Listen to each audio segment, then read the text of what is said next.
Good looking shot from the stands in left field near the pen, just above the bullpen, as we get ready for Mariner baseball. Mariners back in town after a 3-3 road trip, and tonight the Baltimore Orioles right in the thick of things in the American League East pennant chase. The Orioles and the Mariners getting ready to tee it up right now. Dave Sims, Mike Flowers, and the Root Sports crew. Here's a look at the batting order for the O's. Former Pirate Nate McLeod will lead it off, and then you get into the power of the Orioles. 5 hitters in a row with 20-plus home runs. None of them hotter than Mark Reynolds. You see the .230 average for him, but 21 home runs.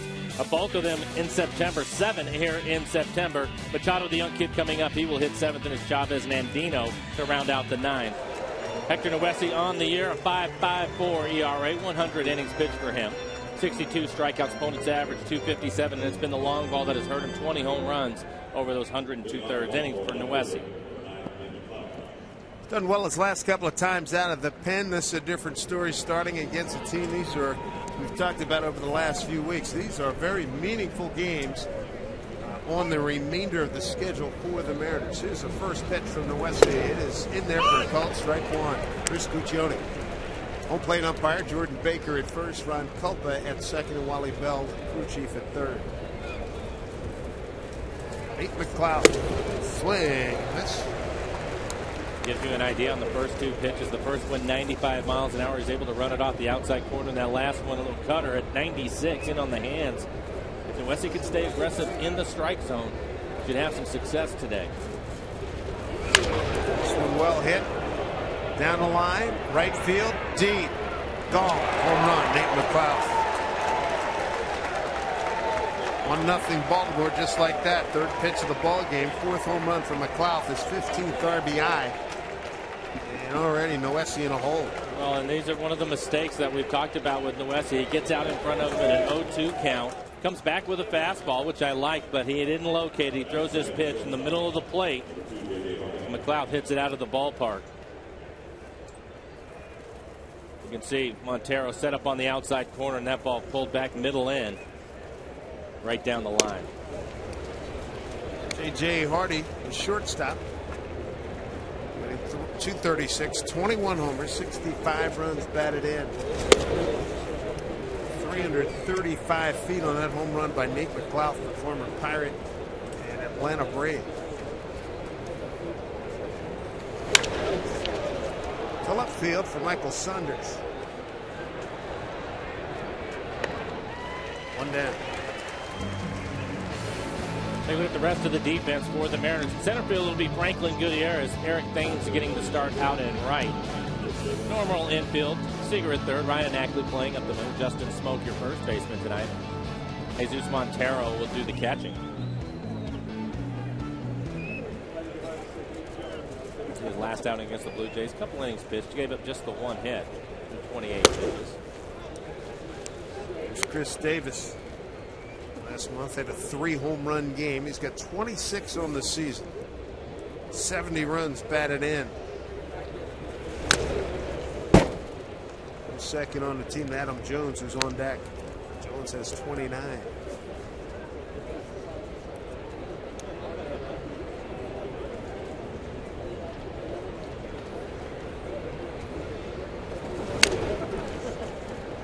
One and two. Wesley with a 2-11 record. It's his 7th career appearance against the Orioles. His 2nd start.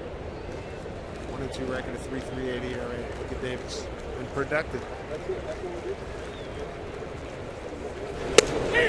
Break 3 call. And Noesi picks up out number 2 with his first strikeout.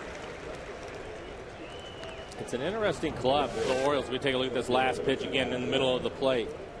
Davis takes it for strike 3. But you look at the success that they've had pretty much in the middle of the pack with all of their numbers. They're 9th in average, 9th in runs scored, 7th in doubles, 7th in slugging, but 3rd in home runs. And their overall, when you look at their overall picture, you look at the second half of the All-Star break on, all those numbers, those rankings have gone up, like in the top 6 or 7 or better. And it's been an interesting run here. Talking to Gary Thorne, their longtime broadcasters, we look at former Mariner Adam Jones. He said the second half numbers are good. He said the Yankees coming back to earth. Tampa Bay struggling. Toronto loses all its pitching. Right. So the door is wide open for these guys. That's why they're right in the middle of things. Starting tonight, a game behind the Yankees. Well, when we were in Baltimore, I was talking to Buck Showalter, the manager of the Orioles, and asked him about their fielding. They're second to last in fielding. And he said that they're really playing better than that, that a lot of those mistakes came early in the season. So, you know, you kind of put all those things together. That's a big injury right there. That's Nick Markakis with the cast on. They're certainly going to miss him in right field. He was their leadoff guy. Terrific outfielder. But it sounds, Dave, from the numbers you were talking about and their fielding being improved lately, this is the time of the year that you want all those things to be happening and be clicking on all cylinders, and the Orioles have been doing that. They have a pretty good bullpen.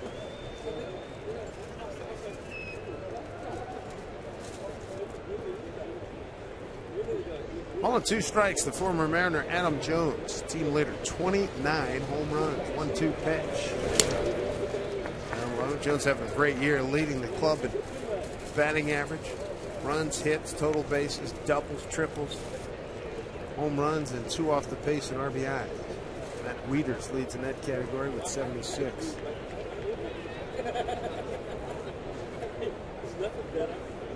Only the Yankees and the White Sox have hit more home runs. White Sox playing a makeup game today with Detroit in Chicago, rallied for a 5-4 win. In Tampa Bay, losing as we speak at home. Boston's got them 5-1, bottom 9 down at St. Pete. Wieters on deck. Here's 3-2. Jones is aboard with a walk. Hector was able to make a perfect 2-2 pitch. Didn't get the call from home plate umpire Chris Guccione. And he missed with a breaking ball in that last pitch. Missed badly with it. Wieters starting to come into his own. 21 home runs on the year, 76 RBIs. Switch hitting catcher for the Orioles. A couple of home runs yesterday. Hitting coach, former Mariner Jim Presley, and Wieters were talking, and they had 2 home runs yesterday. Didn't take batting practice. Did not take batting practice today. Stay on that same frame. Can you blame them? Nope. Sometimes you might need to do that instead of going to the driving range. They just go right to the tee box. Ain't that the truth? Chipping and putting today, coach. It's always a good idea.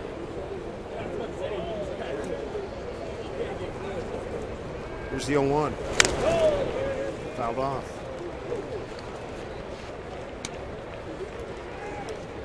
Mariners back from a 3-3 road trip. 2-1 to Toronto, 1-2 in Texas. Meanwhile, the Orioles, middle portion of a 9-game, 10-day trip. They went 1-2 in Oakland, 3 here in Seattle, and then 3 in Boston.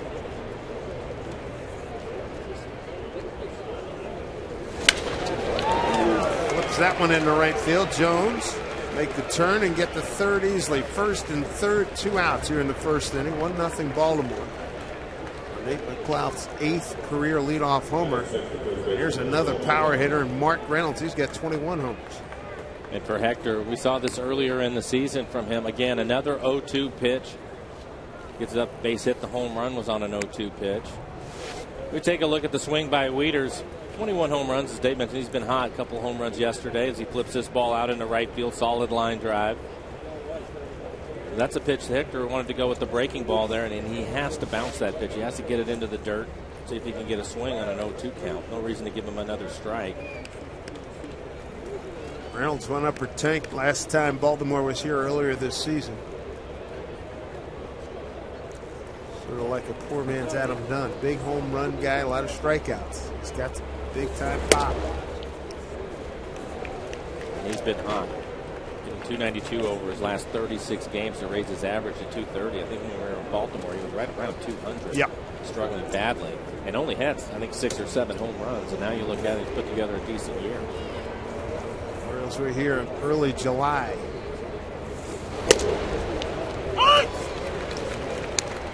1-1 to Mark Reynolds. Mariners on the season series 1-5 against the Orioles, 1-2 here, 0-3 in Baltimore. 22 pitches for Noesi here in the first.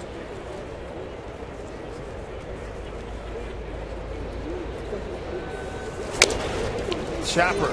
It's going to be a tough play. Run scores. 2-0 Orioles. RBI for Reynolds is 62nd. When you're hot, you get hits like that. Like another good pitch from Noesi. Threw 2 perfect pitches. Carl Willis, the pitching coach, making a trek out to the mound to have a conversation with him. This is a good pitch down and away. Chops it. You can see with the power of Reynolds. He has to play back. Now a chance to make the play as Adam Jones comes in to score. Give Reynolds an RBI.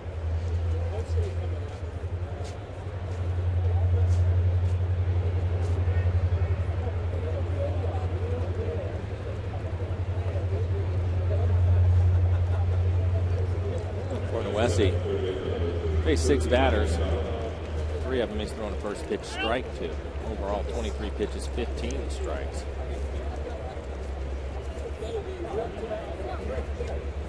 Bring up Manny Machado. Young man, one of the jewels of their farm system, came up right after the Mariners left town. Mariners were in Baltimore first week in August. He came up the day we left.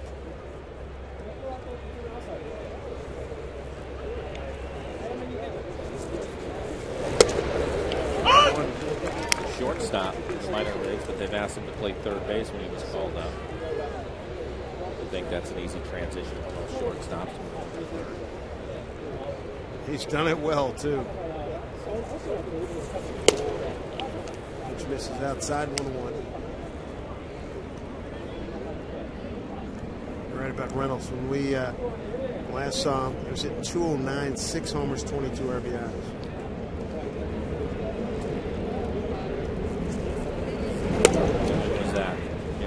July 2. There you go.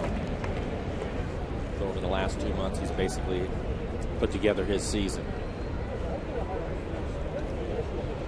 And again, you get to this time of the year, you'd like to have a couple of your guys hot. He is one of them. 2-1 here to Machado. Solid base hit up the middle. Coming around is Wieters. He'll score 3-0 Baltimore. RBI for Machado is 17.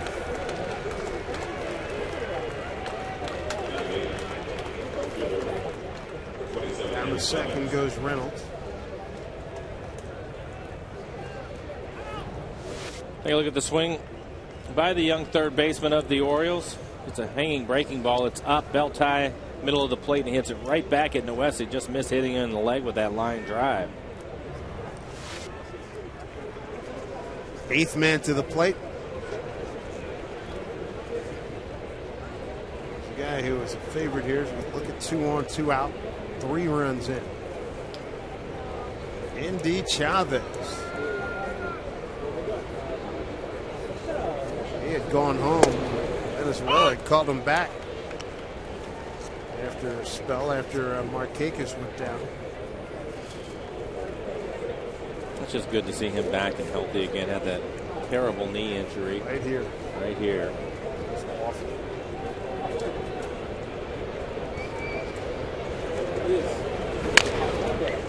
Fights that one off 0-2.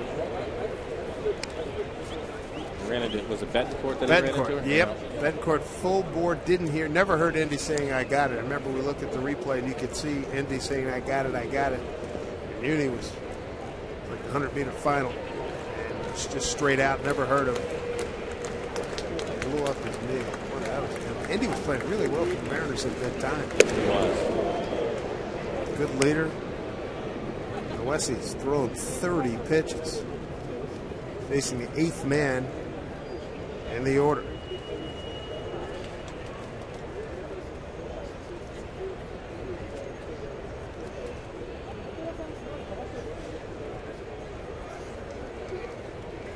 One-two pitch to Chavez.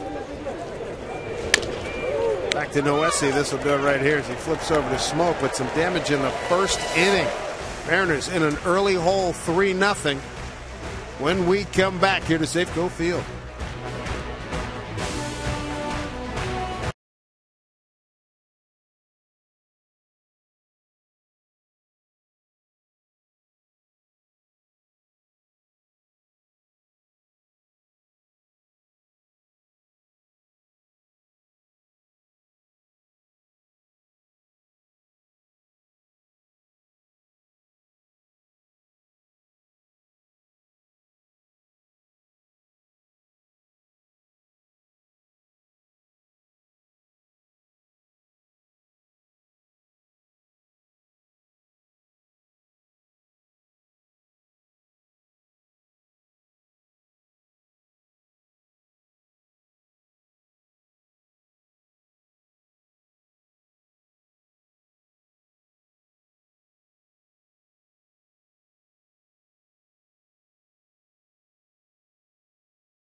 Against a guy who's tormented them, Chris Tillman. Here's the Mariner lineup.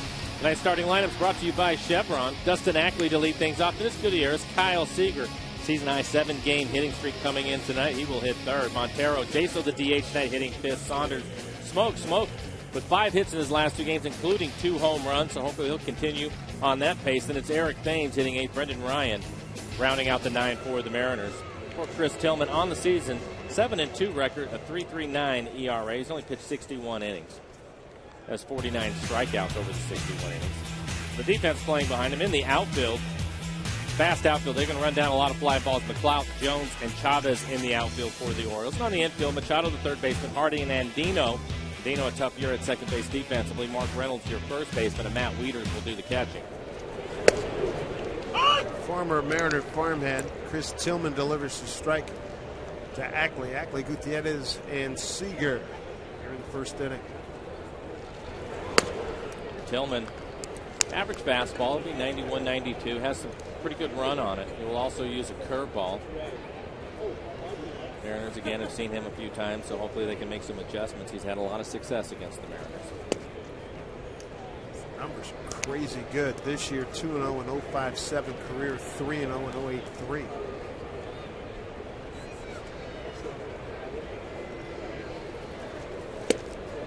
Late 2-2.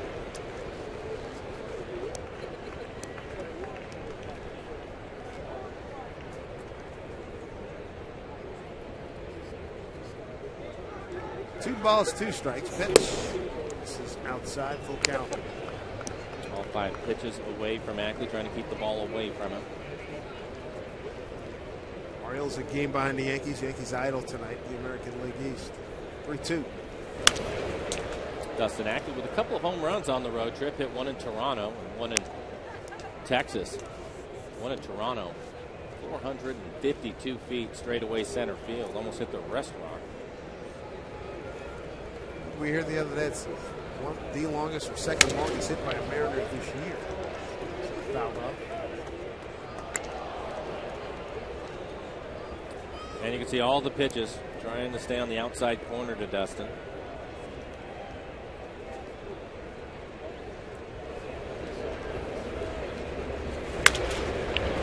Locked up. Left fielder McLeod. Third baseman Machado going back.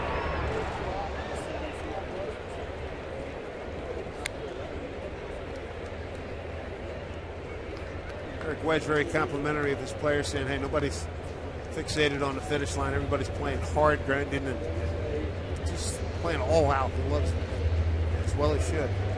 It's a tribute to the guys. Yeah, to them and to him and his coaching staff. The expectations, they put that on him every day. Had a good conversation with Chris Chambliss today, standing around the cage watching the guys hit. And I asked him, because everybody's different, hitting coaches are all different. I said, are you going to stay in contact with these guys over the winter? What's the plan? He said, no. He said that guys like Ackley and Seager. Ooh, he went after a pitch way out of the zone. Strikeout. One down here in the first. But he said that what he would do is there's a few keys after watching them play an entire season that he wants them to go home and work on some things over the winter. Said he'll get back together with them after the first of the year to see where they're at. But he said, the expectations that he's going to put on them is to work on these things. And all, basically what it is after watching them for a year, they have a good idea. Chris has a good idea. So he'd like for them to work on those things over the course of the winter. And basically it's just to make them more consistent. They've had flashes this year of swinging the bats well. And he would just like to when they have their highs, to keep them there longer. And when they have their lows, to get them out a bit quicker. And he just feels that thinking about those things and working on them over the winter is a good idea. 0-1 to Goody. Franklin swings and pops one up. Wieters and the first baseman Reynolds. Reynolds calls off the catcher, out number 2.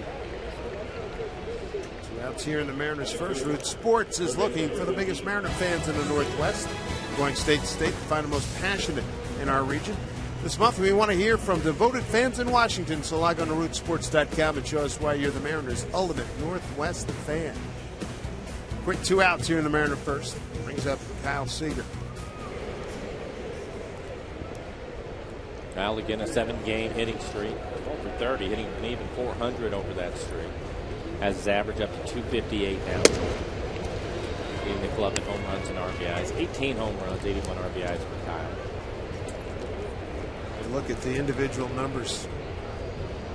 Mariners against Tillman, they're not good. Seager 0 for 5, Ackley was 0 for 6. If they get to slicing, fly ball left field, McLeod can't get it. Base hit. Seager digging for 2. He's going to get there. A 2-out double. Well, that'll extend his hitting streak to 8 games now. So Kyle trying to finish strong here over the last 15 games for the Mariners. Mentioning the numbers off of Tillman. You'll take this one, a little dump it down the left field line and get a double. That's 31st double, team leader in that category. So he also leads, tied with Ackley in games played, leads in hits now with 137, 224 total bases. There you are with the doubles. On tops there, homers and RBI as well. Here's Montero. First pitch swinging, pops one up. Long run for Reynolds, checking for the tarp. That's the catch. And a quick appearance by the Mariners offense in the first inning. Orioles have a lead of 3-0.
Lead for the Orioles. Mark Reynolds does a good job hanging with this pop-up here. And he's going down. He takes a peek. I think he knew the tarp was coming up, but good concentration as the tarp hits him on his knees. that padding on top of the wall. What a good catch. Orioles sent 8 men to the plate, scored 3 times on 4 hits in the first inning. Alessi had to throw 31 pitches to get through the first inning. The Orioles made him work hard. Go well for Hector. A couple of 0-2 pitches. One was a home run, and then the base hit to Wieters. Here's Andino, the second baseman, swing and a miss. Yeah, that 0-2 situation early on. Well, for the most part of those early starts that the Westie made, boy, that was a big problem. I think the biggest part of it is it's an understanding. I know that when you talk to Hector and explain the situation, you want him to be aggressive in the strike zone because of the stuff that he has. It's plus stuff. But you also have to understand if you work hard to get ahead of hitters, you have to expand that a little bit to see if you can get them to chase some pitches that they can't handle. And early in the season, that was an issue for him. Balls were hit hard. He was coming right back with stuff right over the plate. And I think the home run by McLeod, a good example of it. You look at the first pitch, strike on the outside corner. The next pitch, a strike on the inside corner. Then the third pitch, he throws middle in. When they're trying to go away, those are mistakes that you just can't make because at this level, the guys will get paid for it. And eventually, if he's able to work the count in his favor and he ends up hitting one out on you, that happens. But you just feel like you gave one up that you didn't need to early on. Worked a full count here. So Andino leading off. Andino, McLaughlin, Hardy, 9-1-2 coming up here in the second inning.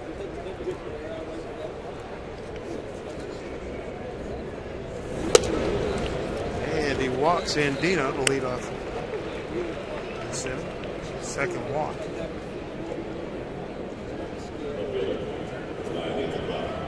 Second inning, second plate appearance for Nate McLeod. Not a big crowd, but very pleasant here at 69 degrees.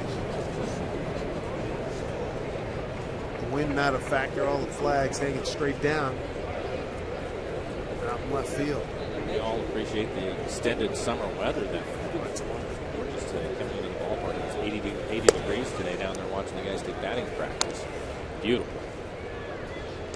Those are the last throughout the week. We got 3 games with the Orioles, a day off Thursday, and then the Texas Rangers come in for Friday, Saturday, Sunday.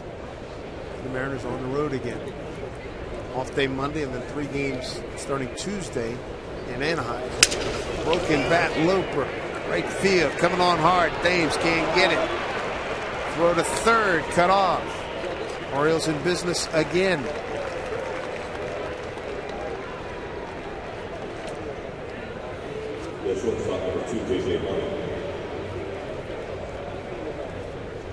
Orioles in the first inning, 2 for 3 with runners in scoring position. Bring up J.J. Hardy. Hardy fly ball to left field his first time. Westie got him on a 2-0 pitch. Now you've got first and third, nobody out. That base hit by McLeod, the 5th. Baltimore hit.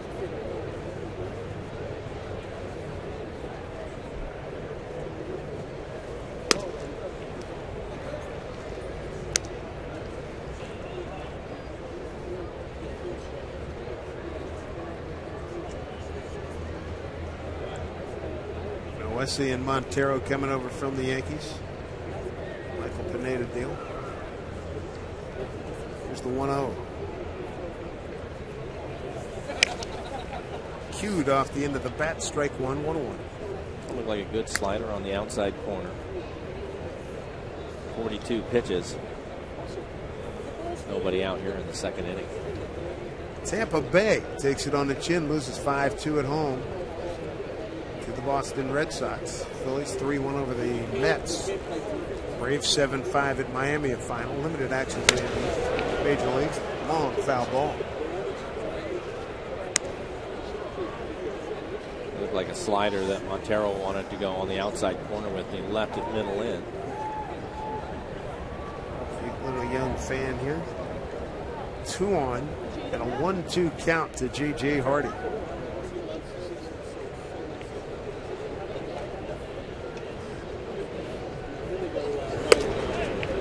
Outside 2-2.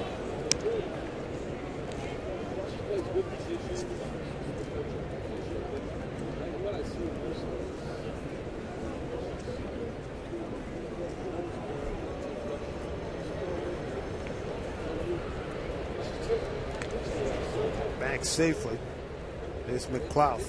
8 out of 9 in base stealing.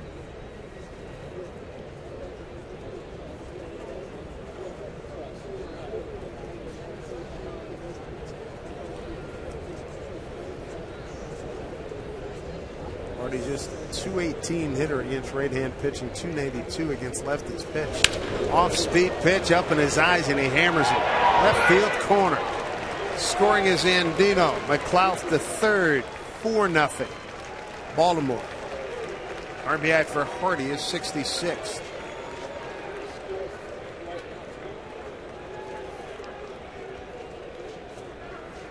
An RBI double by Hardy. That's his 29th two-bag hit. It's another off-speed pitch that's left out over the plate, belt high, and Hardy lines it down into the corner. You can see the breaking ball and the spin.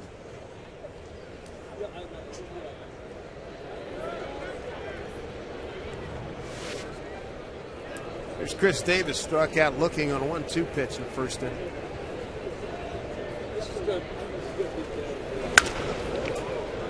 And hard foul.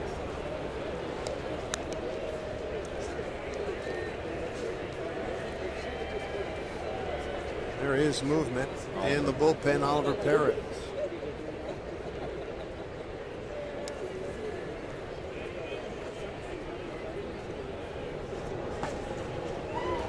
On 1 here to Chris Davis. Top foul. 0-2. Take a look at our CenturyLink high-speed pitch. I see it 96, Tillman at 95.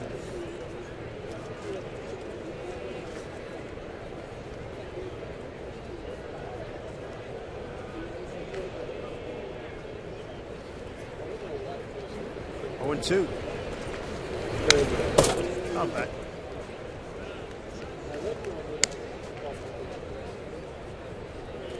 Yes, Noesi was using his fastball a lot in the first inning. 17 pitches so far this inning, but now he's going to more breaking balls and changeups. He's trying to find something that'll work, mixing it up. There's a good fastball in on the hands of Davis after a couple of breaking balls away from him. 0-2.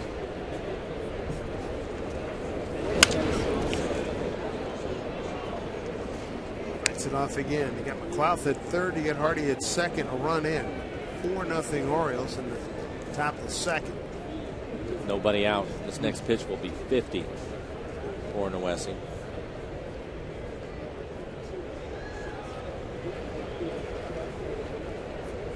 Oh, 2 to Davis. Ackley check the runner, hold him there, throw out Davis, 1 out. Now that'll bring up Adam Jones. Walked and scored in the first inning.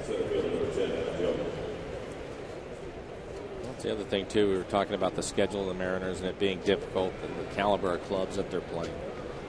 The walks, we saw the walks down in Arlington hurt them, and so far 2 walks for Noesi. Both of them have scored in this one.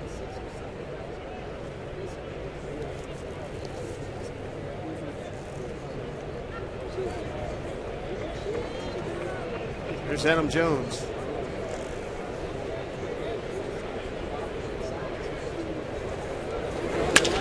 Solid smash off the glove of Ryan. Scoring is McLeod.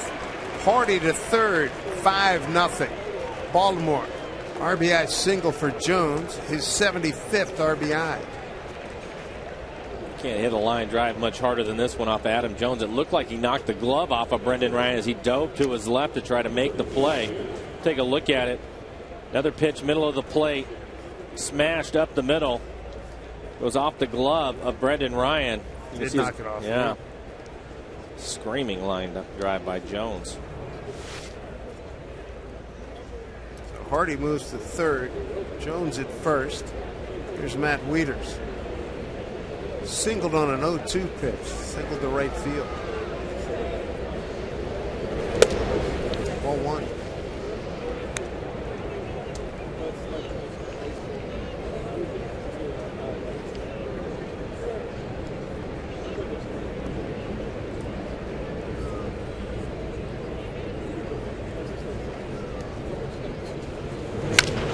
Rolls over on one. Smoke.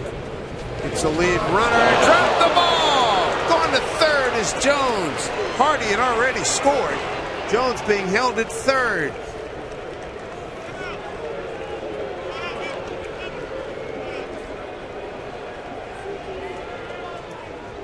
Fielder's choice, E3. Take a look at the throw by Smoke. It looks like he's in good shape. Gets inside the runner. A clear path to Brendan Ryan. And with Jones bearing down on top of him, it looked like maybe he took his eye off the ball as it goes off the end of his glove. A hard slide by Adam Jones, but it's a clean slide. Again, good play by Justin Smoke.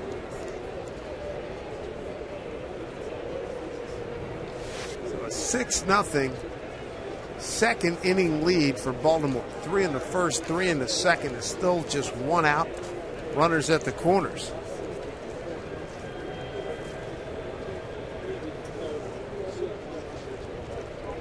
That's a tough error for Justin to take. I thought he did a good job of keep clearing himself, and it was a good throw. They may change that. Mark Reynolds. Fair ball down the line. It's getting worse.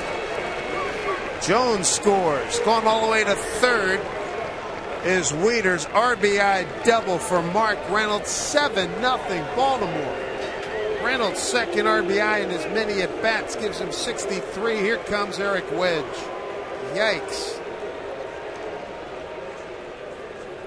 And the Orioles off to a great start. 5 for 8 with runners in scoring position, including this double down the line, just smashed.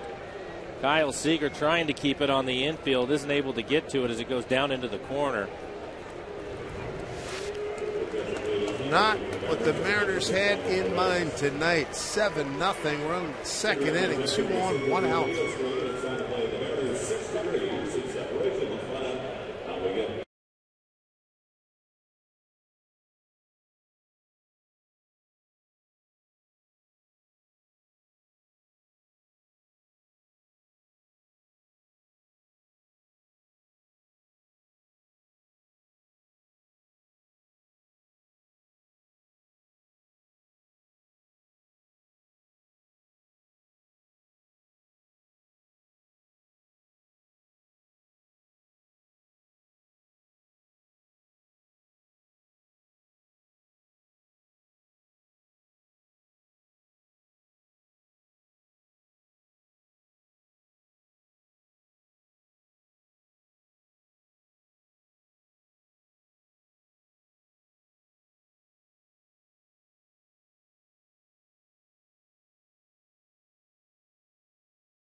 Is brought to you by the Emerald Queen Casino, the entertainment capital of the Northwest.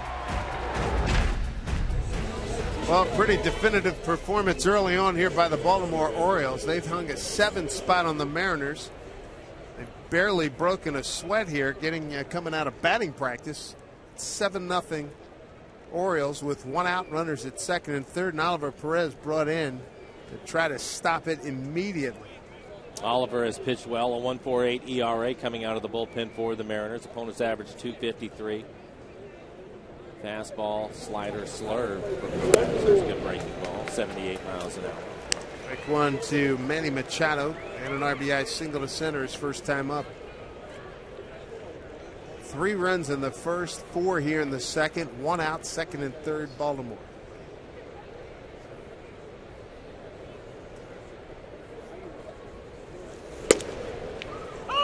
Two. Good fastball from Oliver. He'll top out at 95, 96 miles an hour. Fastball typically in that 93 to 95 mile an hour range.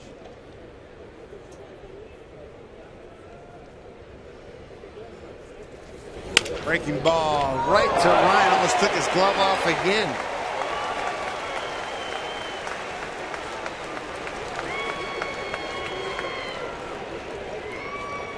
Two outs. Orioles aren't just getting hits, they're hitting the ball extremely hard tonight.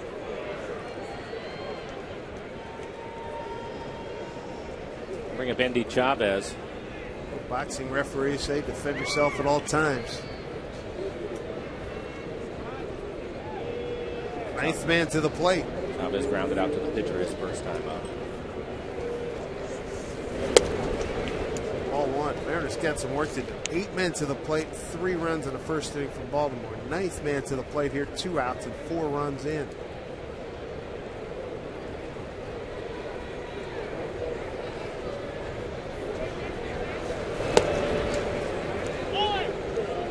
Did not go. 2-0.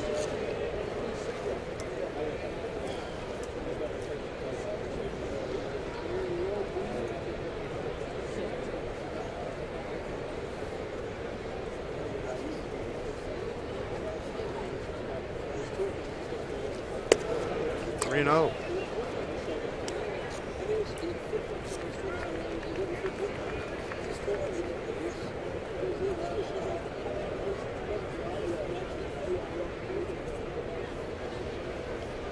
Rio pitch.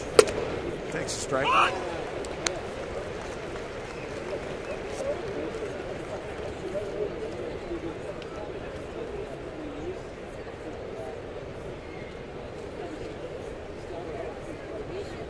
Three 3-1 to Andy Chavez. Up the middle, Ryan throws him out, but more damage done by the Orioles as they chase Hector Nuesi. Send 9 men to the plate, score 4 times, and they have a 7-0 early lead.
Work to do for the Mariners, down 7-0, bottom of the second. Tuesdays, military special nights at Safeco Field. We're going to salute men and women of the armed forces. A great deal to catch Mariners baseball. Next event's coming up tomorrow at 7:10 start time against these Orioles. You're going to get $5 off U-level seats or $10 off main level seats when you show a valid military ID at the Safeco Field box office or any Mariners team store. Remember that guy? A few weeks ago, last homestand, it was a home run ball. Sergeant John Bully came up big, got a lot of face time. Well, the good news for the Mariners, a lot of baseball left. That they can chip away at this early deficit.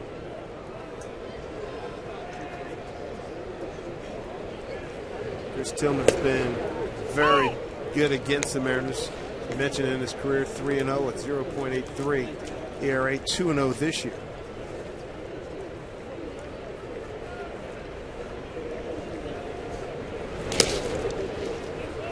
2 strikes to John Jaso. I think for the Mariners and their offense, to realize that now that they're down so much, he's probably going to throw more fastballs than he usually would, and probably just try to throw fastballs in the middle away. Way upstairs. Tillman beat the Mariners back on the 6th of August. Went 7 1/3. That was at Baltimore, 3-1 victory. Jaso's worked the deep count now, 3-2. Missed that last fastball up out of the strike zone as Michael Saunders waits on deck.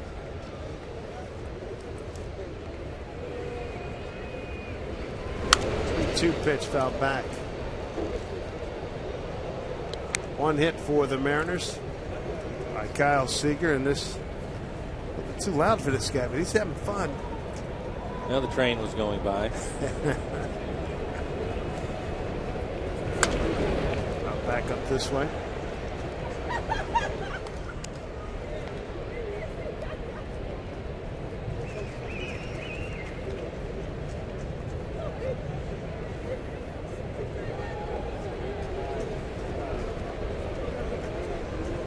And 2 to Jaso. High fly ball. Deep center field. Going back as Jones on the track makes the catch.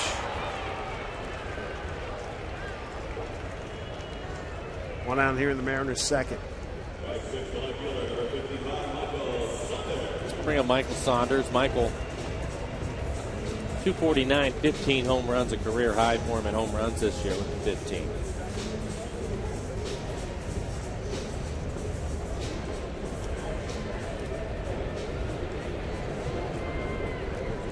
Michael 1 for 7 against Chris Tillman.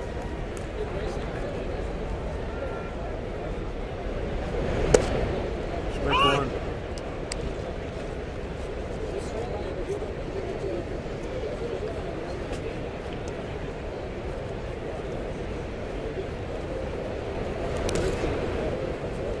Peters digs that one out.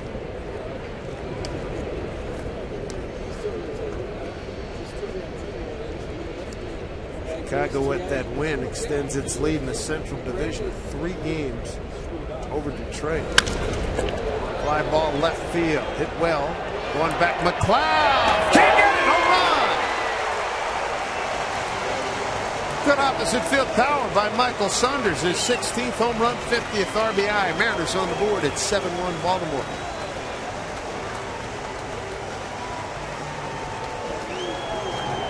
Michael knows what's going on. Mariners down 7-0. Again, Tillman being aggressive. This is a fastball in the middle of the plate. Saunders drives it out to left field. See the effort by Nate McLeod, the left fielder, just over his glove. 16th home run of the season for Saunders to get him on the scoreboard. Good use of the entire field. Nice job by Saunders. There's Justin Smoke. He and Matt Wieters grew up in Goose Creek, South Carolina. Easy swing, isn't it? Mm-hmm. Clough made a heck of an effort. Didn't miss by a lot. The 2-hole for Smoke. 372 feet on that home run for Saunders.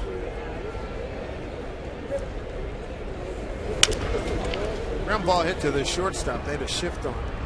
Again, Smoke, 2 outs.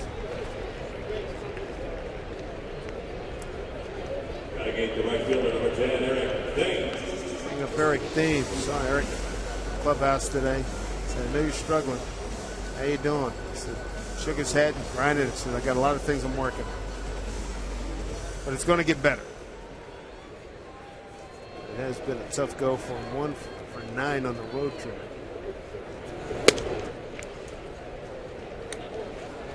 Breaking balls have been a problem. Fastballs have been a problem. Well, what happens, Dave, is you get in between. The breaking ball started to cause him some problems. Then he was missing the fastballs. He hits his fastball out at the second baseman.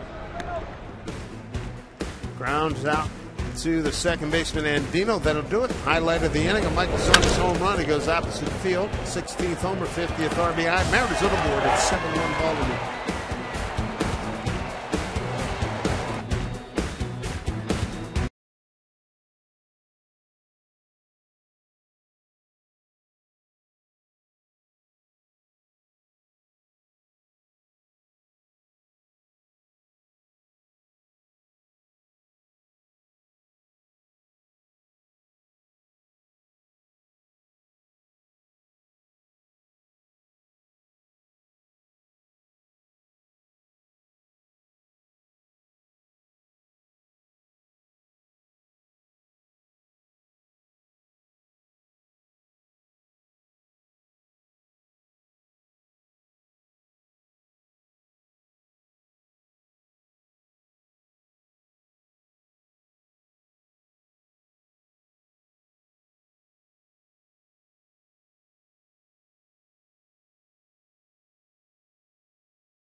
first, 4 in the second. Victor Noesi has been chased. Oliver Perez came in one to get the last 2 outs of the second inning. Robert Andino to lead it off. Second inning in a row, he's leading off. 8 men to the plate in the first, 9 in the second for Baltimore. It's really a tough outing for Noesi. The Orioles are hitting the ball hard all over the ballpark.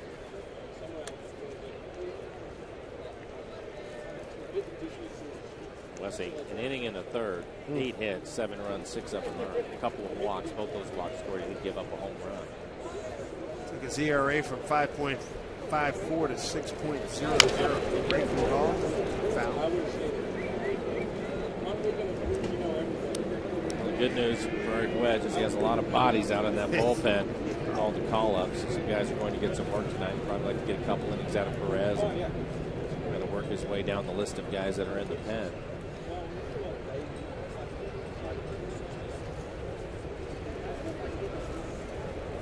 1-2 pitch. Breaking ball hit the left field for Saunders. One out here in the Baltimore third. Make sure you join fellow Felix fans as they cheer on the Mariners ace from the King's Court Wednesday, when the Mariners take on these Orioles at 7:10. For $30, you're going to get a ticket in the Royal seating section, a King's Court tee, and a K card. Join the King's Court this Wednesday evening. And to get your tickets at mariners.com/Felix. New haircut from Saturday. V-Hawk. Third inning, third plate appearance for Nate McLeod. Already he's homered and singled and scored twice.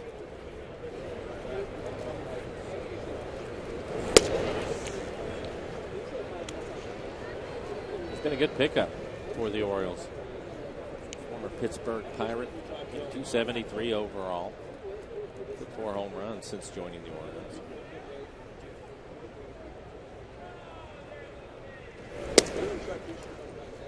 Three 3-0.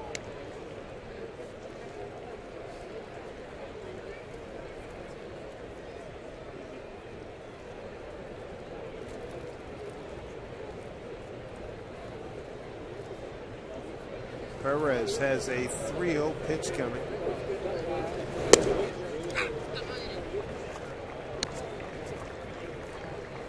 So McLeod will reach for the third time tonight. Bad for his on base percentage. J.J. Hardy. Fly to left and RBI double to left.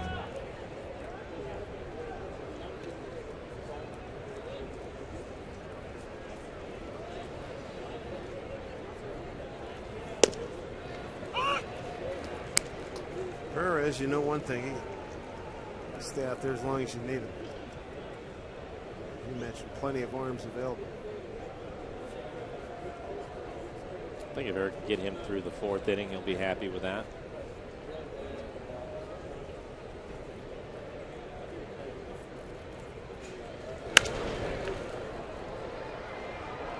One, two.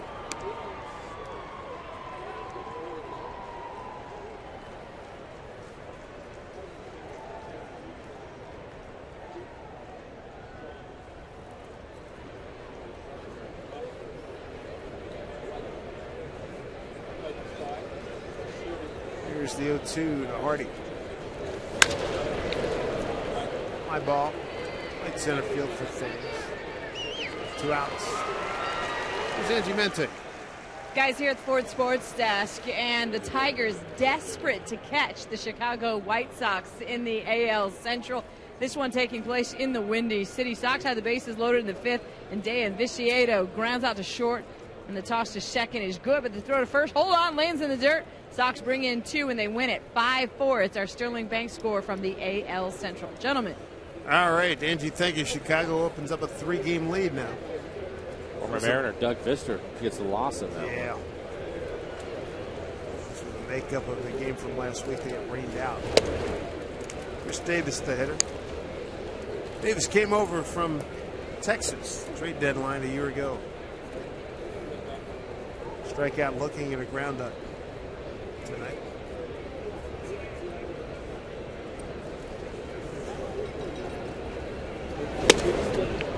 1.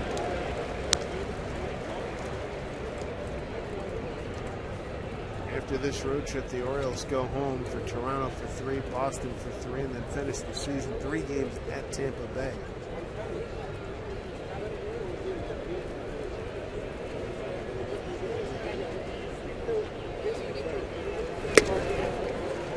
One and 2. A couple of good fastballs. That last one at 95 for Oliver.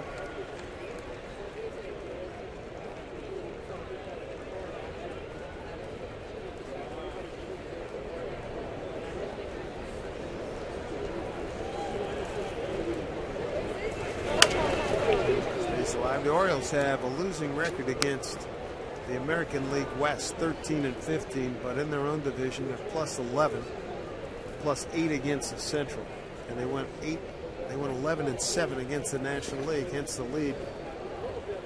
Fine season for Buck Showalter's ball club. Buck on the left. The Orioles played 63 games last year as Perez strikes out Davis to end the inning. Big turnaround to be sure. Perez, nice inning. Runner stranded. It's 7-1 Baltimore.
Seattle, let's check out our AT&T trivia question. Who is, let's see, who's the last Mariner to hit home runs in 3 consecutive games? Smoke, Wells, Ichiro, or Russell Brandon?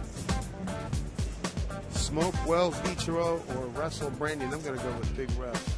I'll go with Justin Smoke. It was last year. He was on a pretty good run, wasn't he? Hit a couple of them in Detroit, I think, back-to-back. Yeah, days. exactly. He might have mixed in another one. I'll go with Smoke. Detroit was early season, I want to say May. Yeah.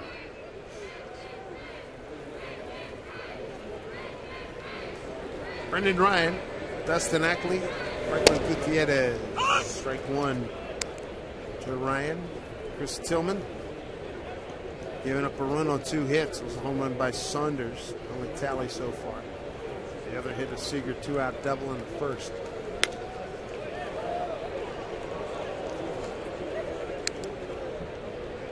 Going 2 to Ryan. 2 for 15 on the road trip.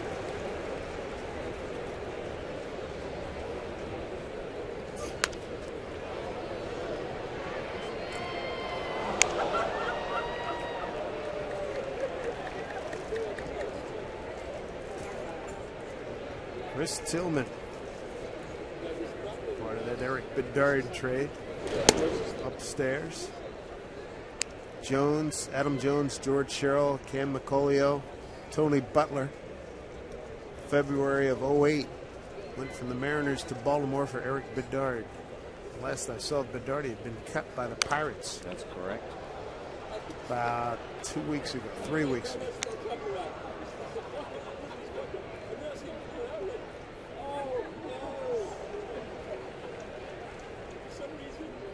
Results coming in.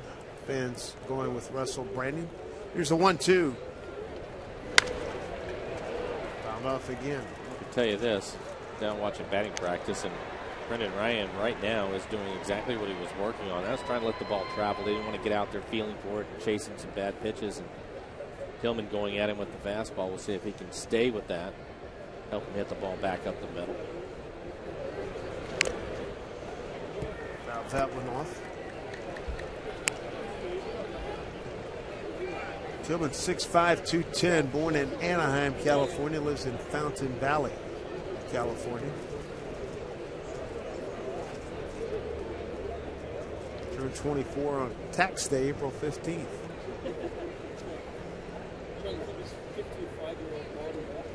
Struck him out. Second strikeout tonight for Tillman. Back to the top of the order, Dustin Ackley. This is the good curveball we were talking about with Tillman. Overhand 12-6 curve.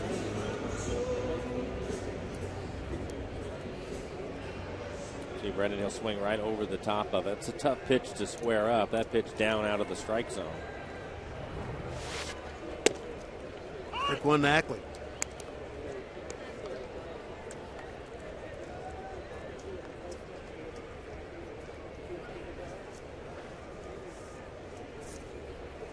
Way out in front. Dustin put up a fight to lead the game off, ended up losing it. Strikeout swinging. All the pitches were away from him, and it looks like Tillman's doing the same thing here. That last pitch, good changeup.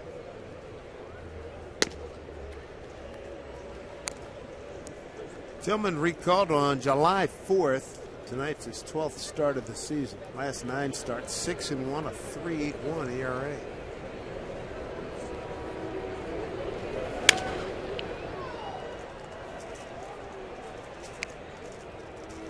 See all those pitches in his last at bat, all of them away.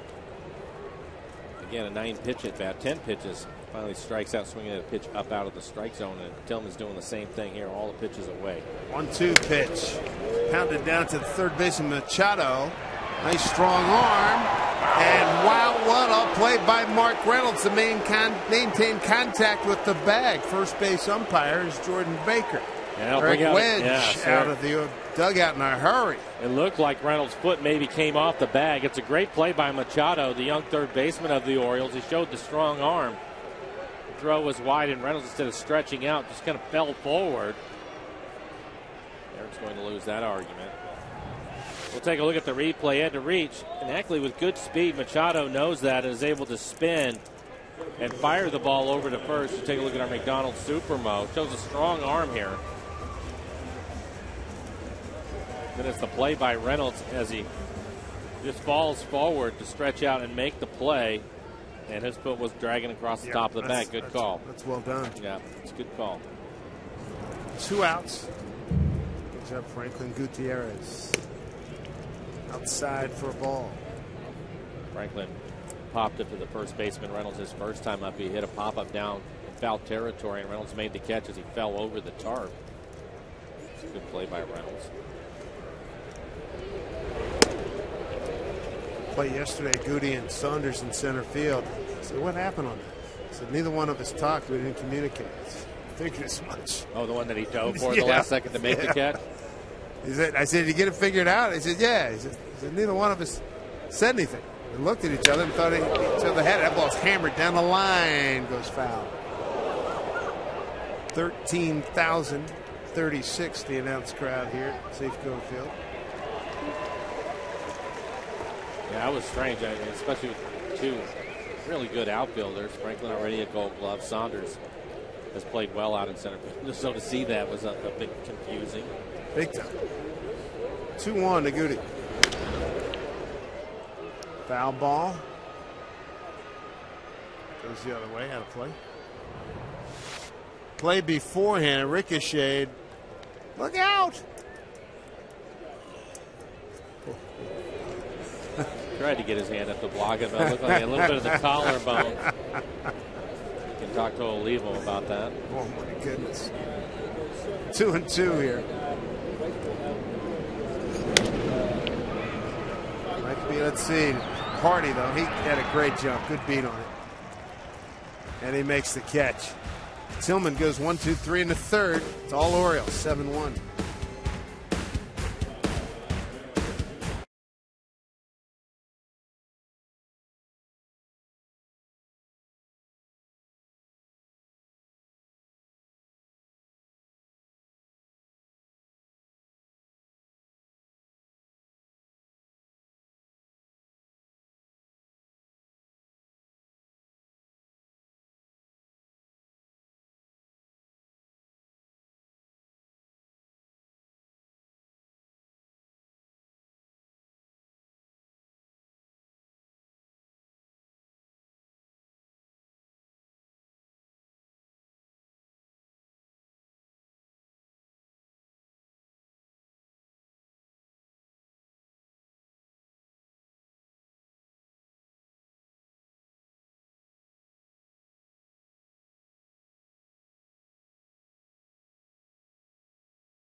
Inning. Hi, everybody. Angie Mentank here at the Ford Sports Desk. Meantime, Phillies and Mets going at it, and former Mariner R.A. Dickey after his 19th win of the season. This one taking place in the Big Apple. In the fifth, though, Jimmy Rollins launches one to right field. It's really a close call. The umpire is going to take a moment to review, but eventually it does get ruled as a homer. Rollins' 21st of the season. Final in New York, 3-1 Phillies. Guys? All right, Angie, thank you. Cliff Lee getting the victory. Former Mariner went 8 innings, 7 hits, a run, 10 strikeouts, 1 walk. The Jones, Wieters, and Reynolds here in the fourth. Oliver Perez came on to get the final 2 outs of the second inning. Hector Noesi grilled by these Orioles. Inning in the third, 8 hits, 7 runs, all earned, 2 walks, 1 strikeout. So far, Oliver's pitched well coming out of the pen. He has some tough right-handers to get out, starting with Jones. You have the switch hitter Wieters waiting on deck, and Reynolds, the hot hitter for the Orioles after that. Jones 1 for 1. An RBI, scored twice. Walked, reached on an infield RBI single. He hit the line drive so hard. Brendan Ryan was going to his left. It took his glove off of his hand. It's hit hard, right field. Thames, one hop off the fence. Jones motors into second with the double. It's his 35th of the season. He got a 2-0 pitch and just ripped it. And he's on base for the 3rd consecutive time. 35th double of the season for Adam Jones. Gets a fastball at 93 miles an hour, middle away. Just hammered it in the right. Thames with a strong arm, but a lot of speed from Adam Jones as he slides in late. And watch him slide right over the top of the bag. Lucky to break that left ankle. As we know, Jones is a 5-tool player. Fly ball deep center field. Goody giving chase at the fence. It's, we're going to call it a home run. Home run for Matt Wieters. It looked like it went off the glove of Franklin Gutierrez. He timed his jump. Yep. Maybe it went off right off the top of it. There's a little fence there behind the fence that's in play. Like maybe it bounced off of that and came back into the field of play, which made it confusing on whether it was actually out or not. But we'll see Franklin go up high to try to bring this back into the ballpark as he reaches back over the fence off the side of his glove. Yep. 2-run homer for Wieters. 2 homers yesterday. That now gives him 22 home runs, 78 runs batted in. How about this? 9-0, top of the 4th. Baltimore. 393 feet. We're scoring in front of him. Let's bring up Mark Reynolds, already 2 for 2. Double down the left field line. I'll see you're playing on the line this time. Making a correction. That's 3 RBIs for Wiggers, gives him 79. See, Franklin, perfect timing as he reaches up over the fence and it just goes off the side of his glove.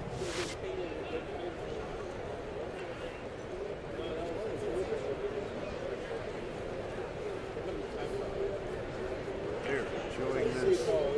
9 runs on 10 hits, no errors. 1 on 2 hits and an error for the Mariners. Orioles hitters in the lineup 2 through 6 all have 20-plus home runs this season and just added to it. Carter Capps getting loose in the bullpen.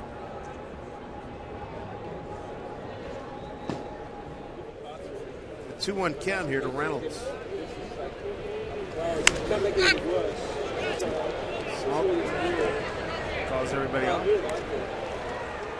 First out.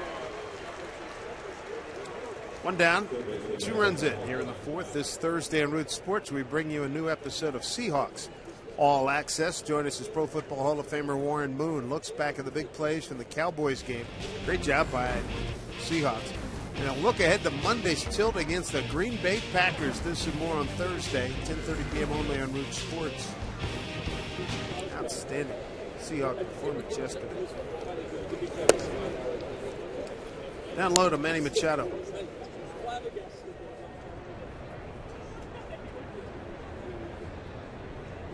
Machado. RBI single to center. Hard line drive out to Ryan. Off the fist. That's up the middle. Ryan throws him out. Machado runs well. 2 down.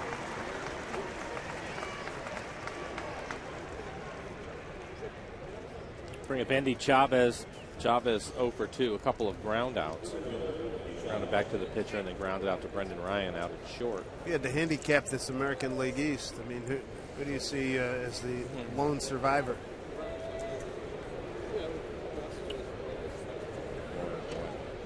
No, because the Yankees are struggling right now. McClouthy led off the game with a home run. Wieters with a home run this inning.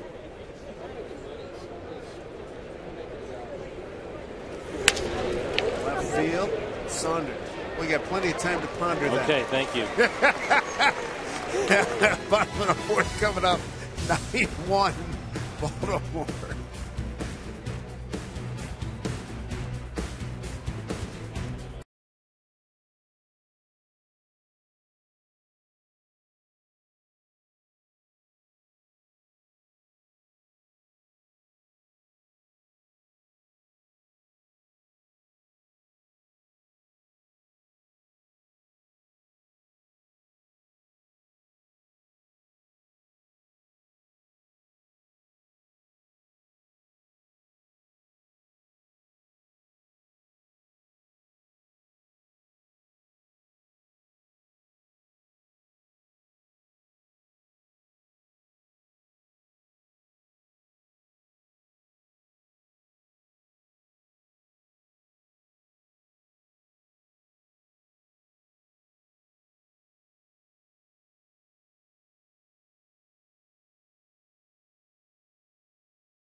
Brought to you by Northern Quest Casino, Spokane's newest destination resort.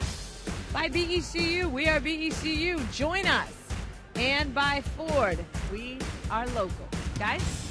All right, Angie, thank you very much. Big hill to climb for the Mariners. 9-1 Orioles, first of 3. Orioles starting tonight Game behind the Yankees in the American League East. Very much in the hunt for a playoff spot. Nobody had this forecast. Here's the reason why it's such a struggle for me, because you think about the Yankees and all the experience that they have, and so you would just assume they're going to get there. But as you mentioned, struggling as of late. But the Orioles, you look at what they've done in extra innings and the one-run wins this year. Sometimes it's just your year. Right. Things are just going your way, so it's hard to pull against them. I think if you'd asked me the same question a month ago, I would have said the Yankees, sure, without thinking twice about it. But these guys, Buck Showalter has these guys playing well, and they believe that they should be here and be playing well, being in the hunt for this thing. So, talking to some Baltimore people, they say Buck's a big part of it. I said, not only is he a guy that's, I know he's usually a couple, 3 batters ahead. He said, no, he's a couple, 3 games ahead all the time. He says he's got everything covered. Seager pops one up. Shadow got some room, makes some play. But you look at some of the other teams Toronto's pitching with now. The Yankees a little bit old. Tampa Bay now is starting to fall back. Boston struggling. Just blew up. So it's been a tough go. And it's worked out really well for the Orioles. Tough for everybody else in the division. AT&T trivia question. Last Mariner to hit home runs in 3 consecutive games. You went with Smoke. I went with Russell. Brandon surveys as Montero looks at a pitch outside. Here we go. Fans went with Russell Brandon. Yes, they did. And the survey says we're going to Montero fouling one back. Casper Wells last August. I'm sure they're right, but I don't quite remember that. I know Casper was hot at one point last year, but I don't remember him homering 3 days in a row. I'm told he actually homered 4 days in a row. That slipped my memory. 2-1.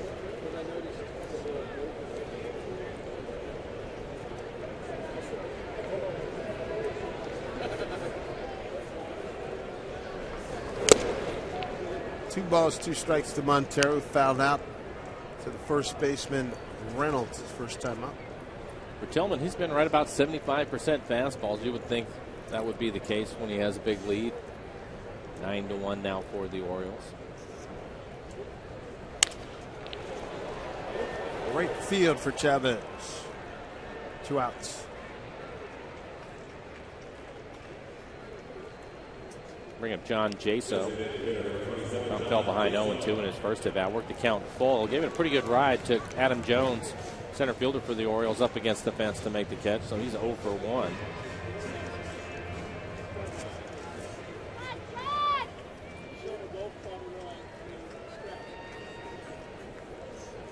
Early offense for Baltimore. 3 in the first, 4 in the second, 2 more in the fourth. With this 9-1 lead, Mariners only run a Saunders 1-out home run in the second.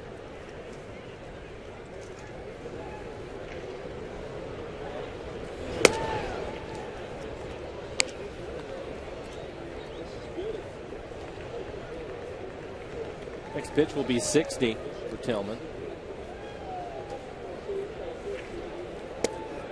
Good changeup just off the plate away. Jaso 2 for 9 against Tillman.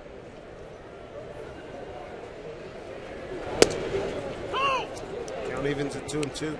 Carter Capps continuing to throw in the Mariners pen, so it looks like he will come in and pitch the 5th, probably the 6th inning, get a couple innings for Carter.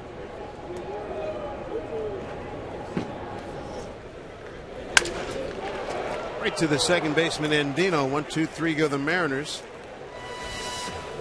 8 in a row retired by Tillman. 9-1-0s.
is brought to you by ANA, Japan's leading airline, now operating a daily flight to Tokyo.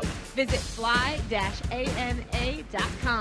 And by Jack in the Box. Get the All-American Jack Combo at Jack in the Box. It's a no-nonsense burger with fries and a drink for only $4.99 plus tax. Guys, I'm thinking that they're going to probably wear a path from the bullpen out to the mound tonight.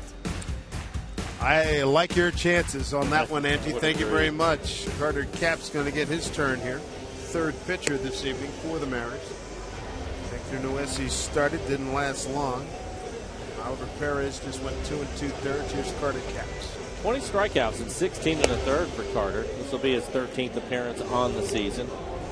Opponent's average 258. Carter's fastball will be in the upper 90s. At times he will hit 100 miles an hour. He's also been working on his slider and his changeup. First hitter is going to be Robert Andino, second baseman. He's walked and scored, fly to left. He'll be followed by Nate McClough, J.J. Horty.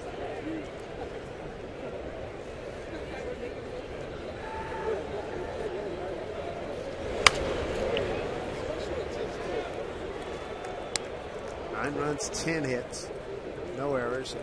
For Baltimore, run on 2 hits and an error for the Mariners.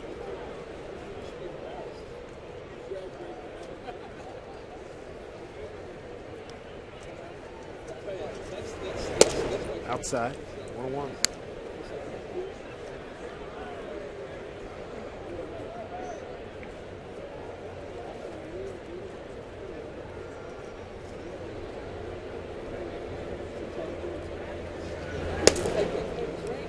Still working on that secondary stuff. Yeah, his slider.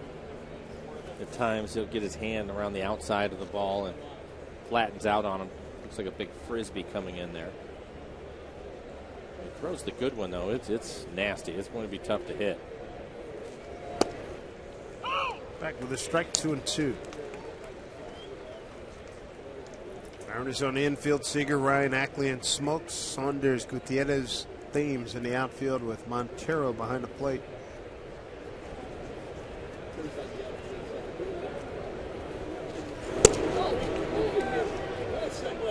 Full count.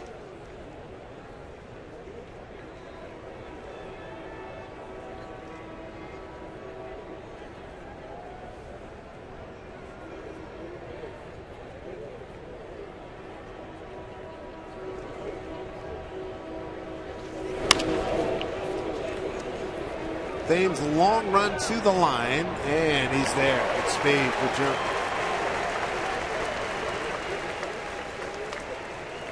Time now for the Banner Bank Building to the Future. We're going to focus on tomorrow's starter, Erasmo Ramirez. Right-hander's earned his first victory during his last start in Toronto, going 7 innings, give up 2 runs, and watch the rest of the game from the dugout.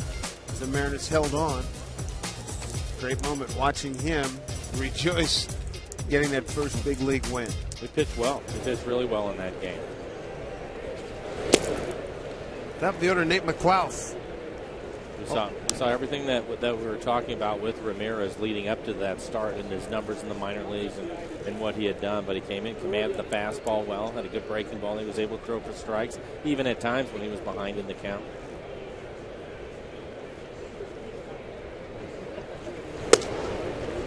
Fastball for a strike to Nate. Clough led off the ball game on a 0-2 pitch homer to right field. That was in the first inning. Second inning, single to right and scored. Scored on the Jones hard infield smash. He finds a hole here for another hit. His third hit tonight as we play here in the 5th inning. Gets a base hit on, looked like a changeup. Changeup at 88 miles an hour. Bring up J.J. Hardy. Hardy's 1 for 3, hit a double, scored a run, and driven in a run with that double. It's an Oriole team, you mentioned, done so much damage the second half. Their overall numbers. One that jumps out at you is 3rd in home runs behind the Yankees and the White Sox. 9th in batting, 9th in runs, 9th in hits, 7th in doubles. Again, top 5 in those categories in the second half of the season.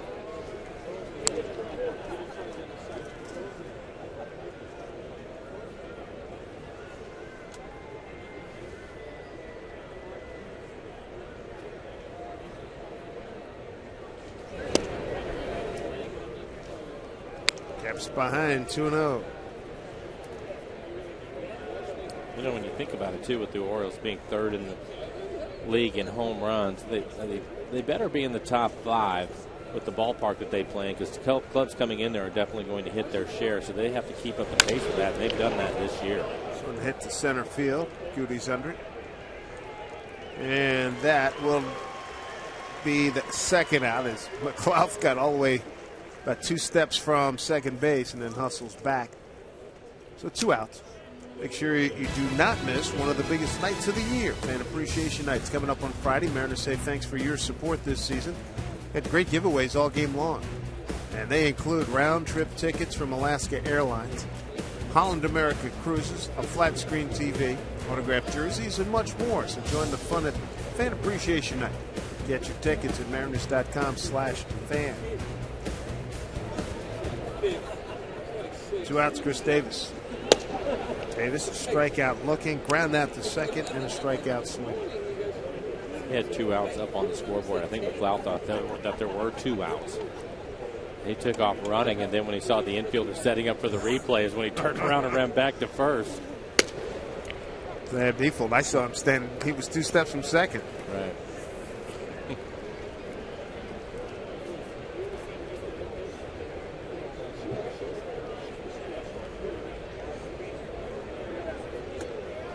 Carter's falling behind here to Davis, 2-0. Be careful here. Davis already a couple of strikeouts in the game.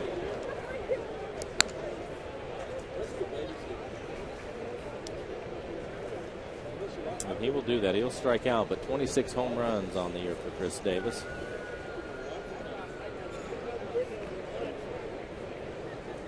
Two 1 count.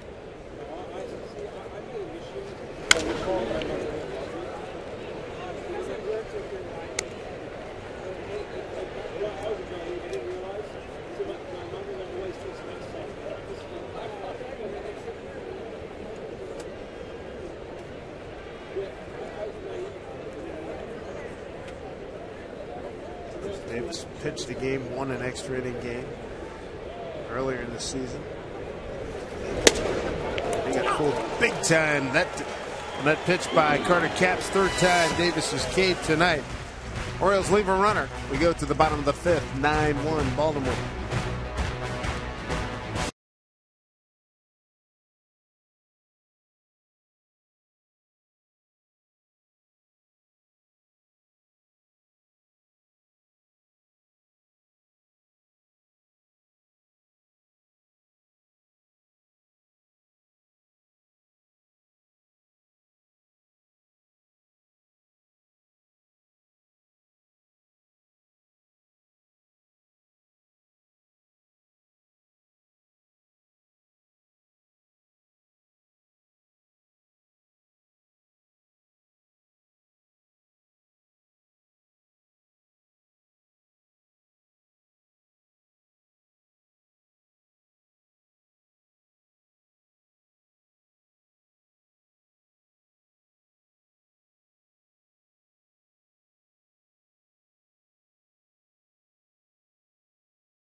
Final go around with Baltimore this year. The Mariners are 1-5 against them this year.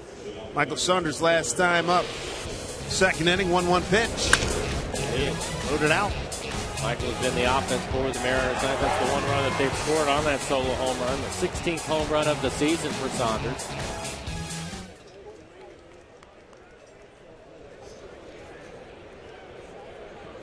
Seager had a double in the first inning. He had that Saunders home run. That's it. Tillman's retired 8 men in a row. And he's ahead of Saunders 0-1.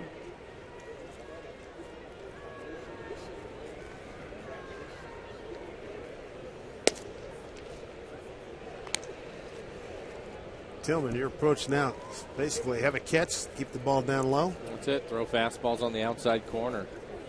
Try to stay ahead of the hitters. They can put it in play. That he does right there to Andino. Throws to Reynolds for out number 1. Number pitchers, good pitchers that I faced. I think probably Jack McDowell was one of them. But when he had that lead, if he had 4 or 5 runs, automatic, here's the fastball, go ahead and hit it. Get a couple of runners on, then you start seeing the split and the slider from him again. But the veteran guys, they want to work as quickly as they can and get through it as quickly as they can. And it looks like Tillman is doing that. He's been above 70% fastballs in this game.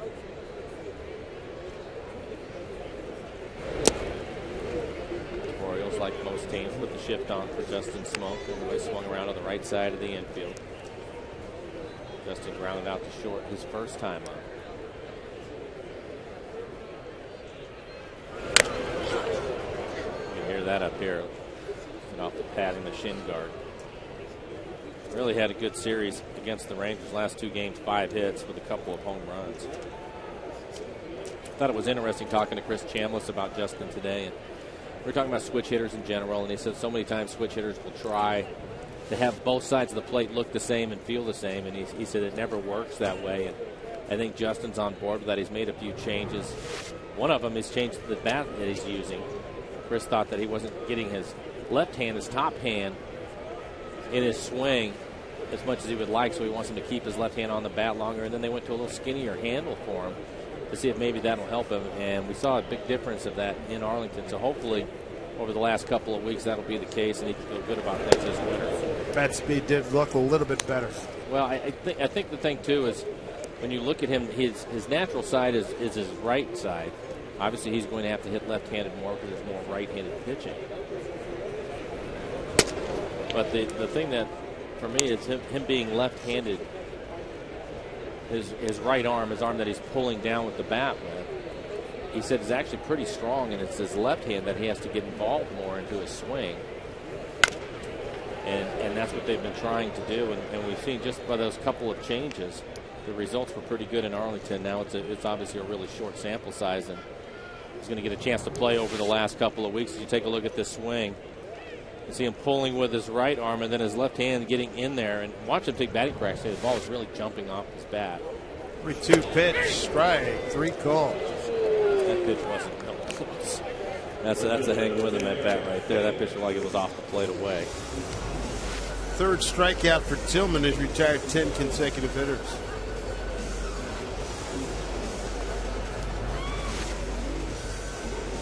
Bring up Eric Thames. Thames grounded out to second his first time out.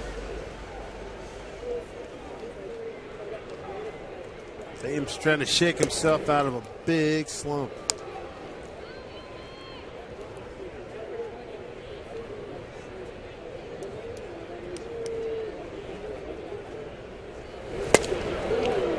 Speed pitch at 81. Good changeup.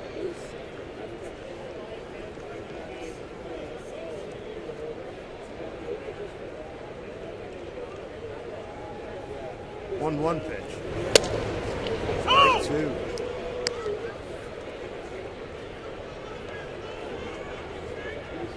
Talking about Matt Wieters, 22 home runs on the season, and him as an offensive player. But he does a really good job of catching the ball, doesn't he? When he frames it back there.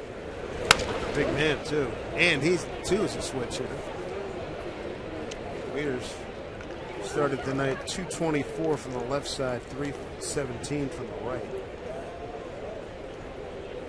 17 of his 21 home runs from the left side. 1-2 pitch outside. 2-2, Derek Thames. See his numbers overall. Power from the left side, but struggling on the average.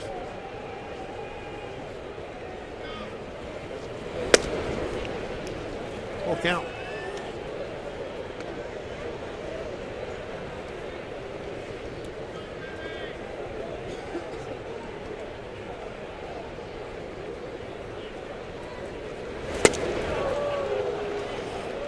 Tillman continues his mastery of the Mariners. 11 in a row retired.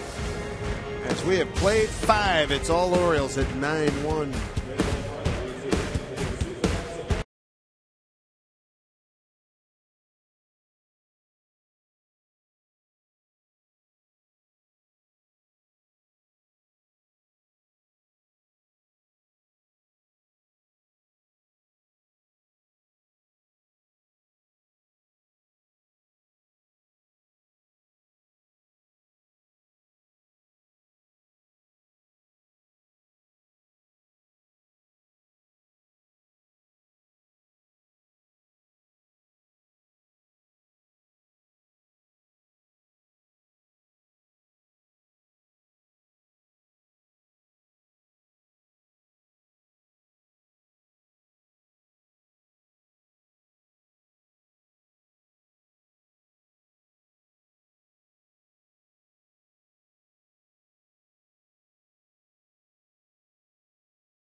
Matt Wieters will be the second man up here in this inning. The Orioles' outstanding catcher. Of our Sterling Bank, nobody works harder for you.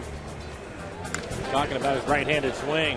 317 average, hitting right-handed coming into the game, and that is 5th home run from the right side of the plate. 22 home runs overall for the switch hitter.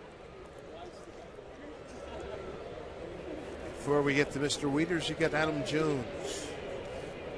He's done okay tonight. Yes, he has. Walk, run scored, infield, a hard smash, RBI single, and a double and a run scored. He's not seeing Carter Capps tonight. Carter Capps, the third pitcher for the Mariners. Oliver Perez came on in relief of Noesi. Went 2 2/3, 2 hits, 2 runs. Both earned a walk and a strikeout. After Noesi, 8 hits, 7 runs, all earned.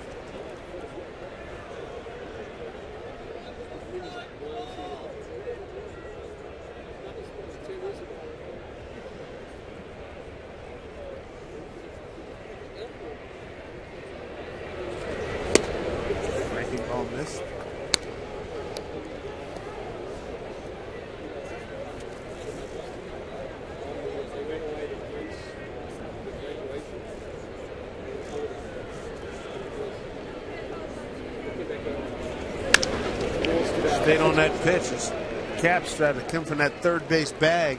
No crossfire. Jones stayed right with it. That was impressive. Base hit. Get you all the action of the 2012 Major League Baseball postseason on Fox and TBS. The excitement begins October 5th. Wild card on TBS. Jones, his last 2 times up, he was ahead in the count 2-0 and 2-1, and he's reached back-to-back plate appearances. Here's Matt Wieters. He's driven in 3 tonight.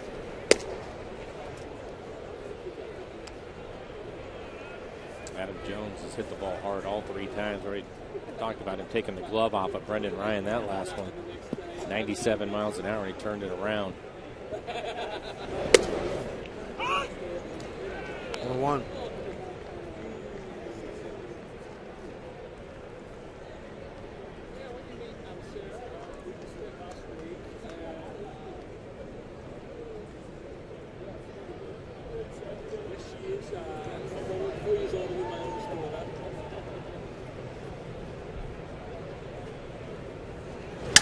Look at that bat. 99 miles an hour on his thumbs. Got eaten alive. Yeah, I just sawed it in half with that good fastball.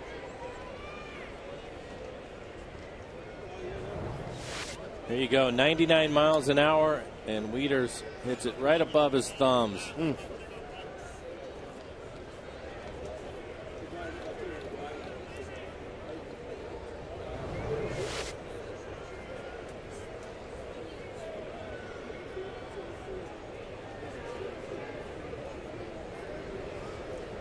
1-2.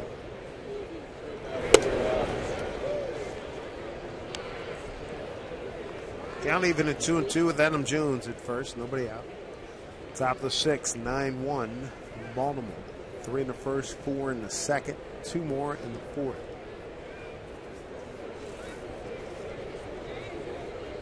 What do you think for Carter? Make the club next year? Probably pitch the 7th inning? Probably. If Pryor and whatever lefty he wants to go to in the 8th, and then Tom in the 9th. Yeah. I'm figuring that this kid will be working quite hard on his secondary pitches.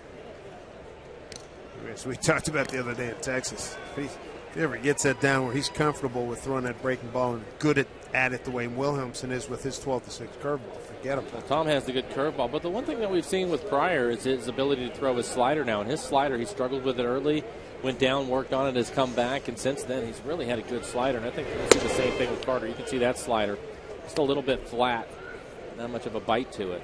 With the arm speed that he can generate, when he figures it out, he gets the mechanics of it down. He's going to have a good one, I think. He also throws a changeup to the lefties. 3-2 to Wieters.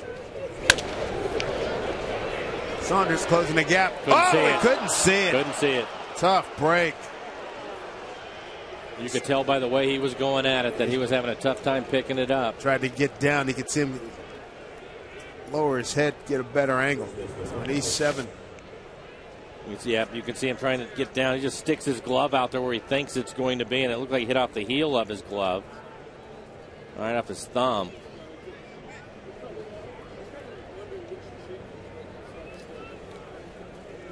Second Mariner error. Ryan charged with an error back in the second inning. So first 2 men have reached here in the 6th inning. Here's Mark Reynolds. Infield hit for an RBI. RBI double. Fouled out to Smoke. Good fastball hitter. Yeah, this will be an interesting matchup with Reynolds.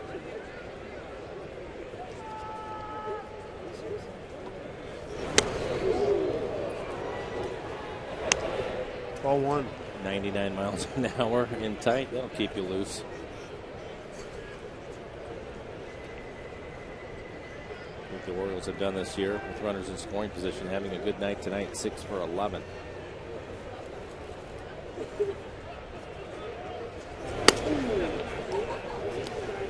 Two 2-0.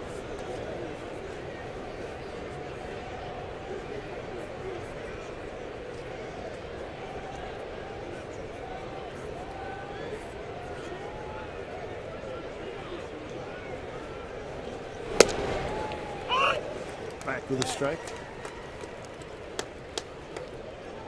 Sean Kelly. His turn is up next here in the bullpen. Again, Noesi just going an inning and a third tonight, so a lot of the guys in the pen are going to have to do some work. 2-1 pitch here to Reynolds. 3-1.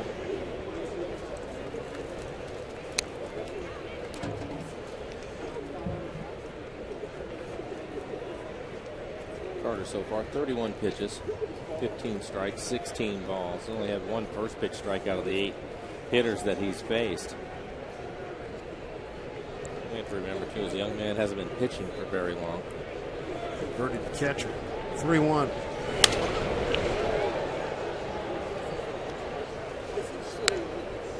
I'm thinking the way this night's been going, his best pitch is a fastball. Take your chances with it. Let's go at him. He's been consistently 99 miles an hour to Reynolds. Carl Willis.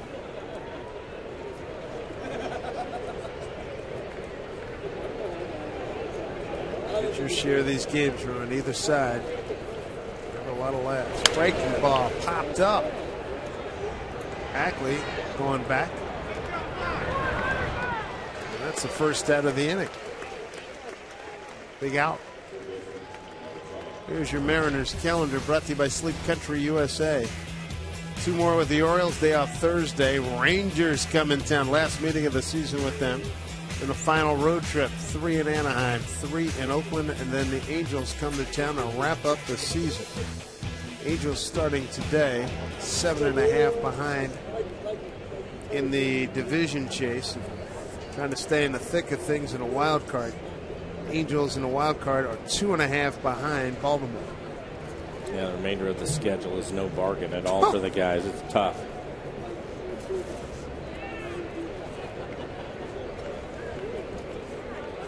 It's like a playoff.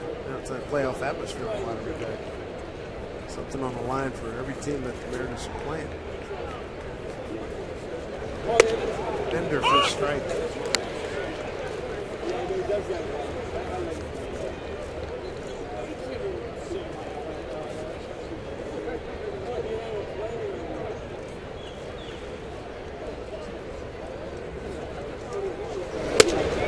Cut. 1-2.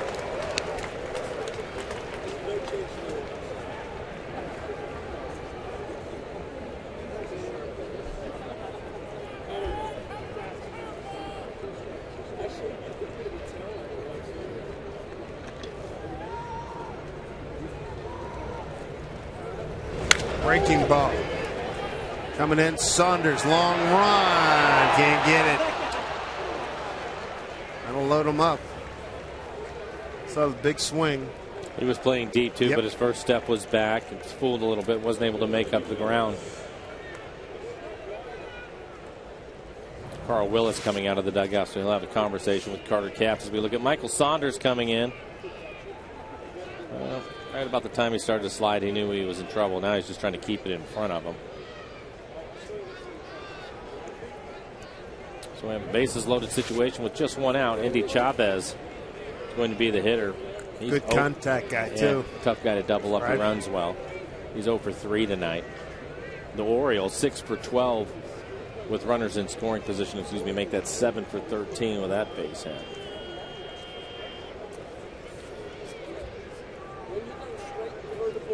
Carl can put a smile on it. He's good at that. Here's our look at the AL wild card. Tampa Bay a loser today. Detroit lost. Angels off.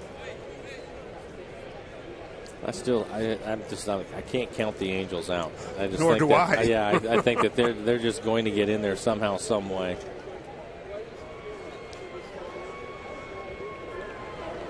Let's see what Carter Capps can do here. Good contact hitter in Indy Chavez. Bases loaded, 1 out. Strike 1. Indy tonight. Tap back to the pitcher, ground out to short, fly to left.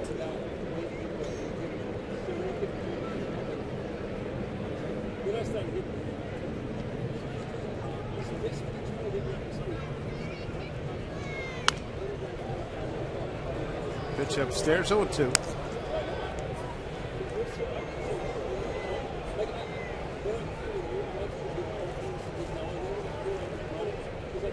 Had a good day yesterday, 4 for 4. 10th time in his career doing that. An 0-2 pitch. Fought it off. Left field, Saunders can't get it. That's a fair ball. Jones will score. Wieters had to, everybody was held up to make sure. Run scores. And double digits for the Orioles. 10-1 RBI for Indy Chavez. It's his 11th. That was the 4th time Adam Jones had scored a run. That was a good play by Saunders, by the way. That ball looked like a hit off the cinder. Take a look at it. Fights it off. Just really trying to get it out of his kitchen, and Michael getting over towards the line. It could have easily gotten by him as he reached back almost with his bare hand to keep it in front of him. That'll be a single for Chavez, but a good play by Saunders and left. 6 man to the plate here, and Dino. It's a fastball for strike 1. Bases still loaded. 1 out, 1 in.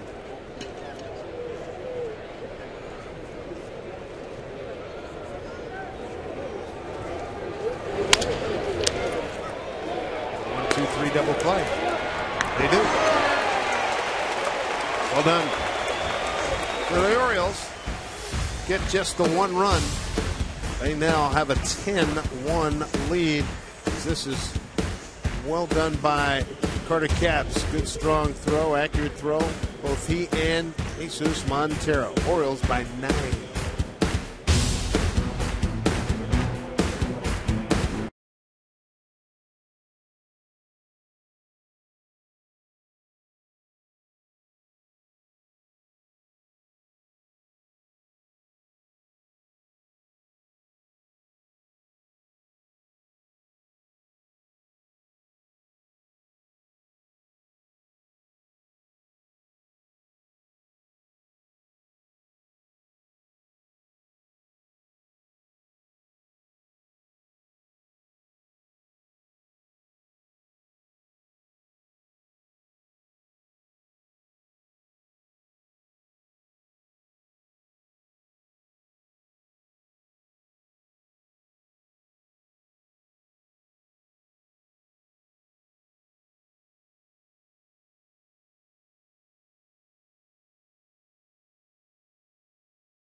Short end 10-1, and this Friday, make sure to arrive early.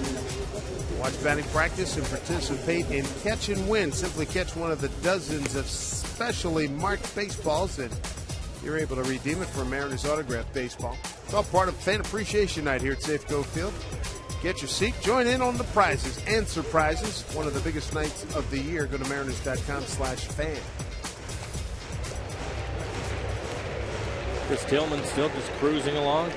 It's a big lead to work with. Brendan Ryan, number 9 hitter for the Mariners, is going to start things off for the Mariners. 11 consecutive hitters retired by Chris Tillman. Mariners with a run on 2 hits. First inning Seager double, and a second inning solo home run by Michael Saunders. Meanwhile, Orioles have 10 runs on 14 hits.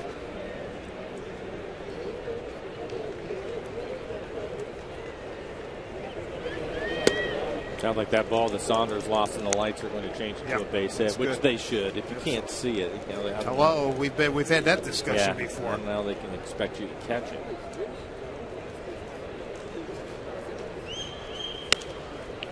Popped up. Leader's taking a look.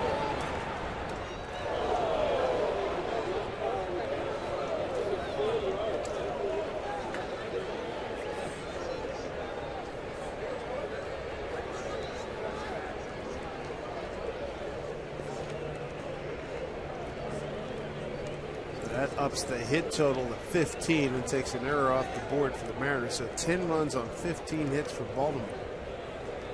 One on 2 hits and an error for the Mariners. Fly ball, deep left center field. Jones is there. 12 in a row retired by Tillman. Fans, be sure to check out the all-new Root Sports Game Connect, an interactive second screen experience bringing fans closer to the game with live stats, trends, and analysis. Root Sports Game Connect. Connect now at rootsports.com. Top of the order, and Dustin Ackley.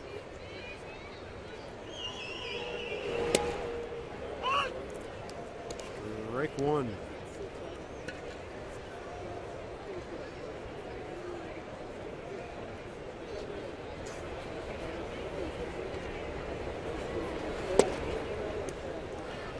Ackley tonight a strikeout and a ground out the third.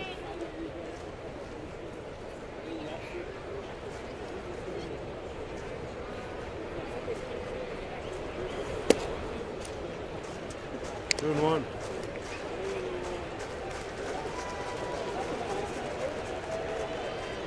.85 pitches for Tillman. Just the 2 hits. Mariners scored their 1 run on a solo home run by Saunders. There's a base hit. Ackley is aboard. That ends a run of 12 consecutive hitters retired by Chris Tillman. One out base runner here in the 6th brings up Goody. Still trying to go away, and it is. It's a fastball away from him at 90 miles an hour, and Dustin reaches out there and hits it hard into right field.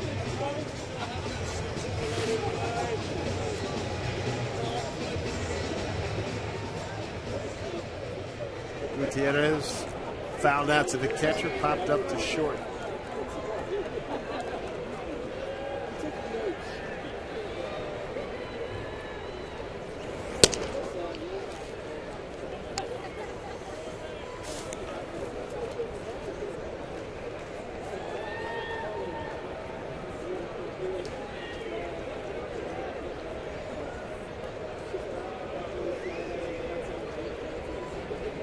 Goody straight away. 1-0. Big league pop up. First base, make that third baseman. Machado making a catch. 2 down. There's Andrew Minter.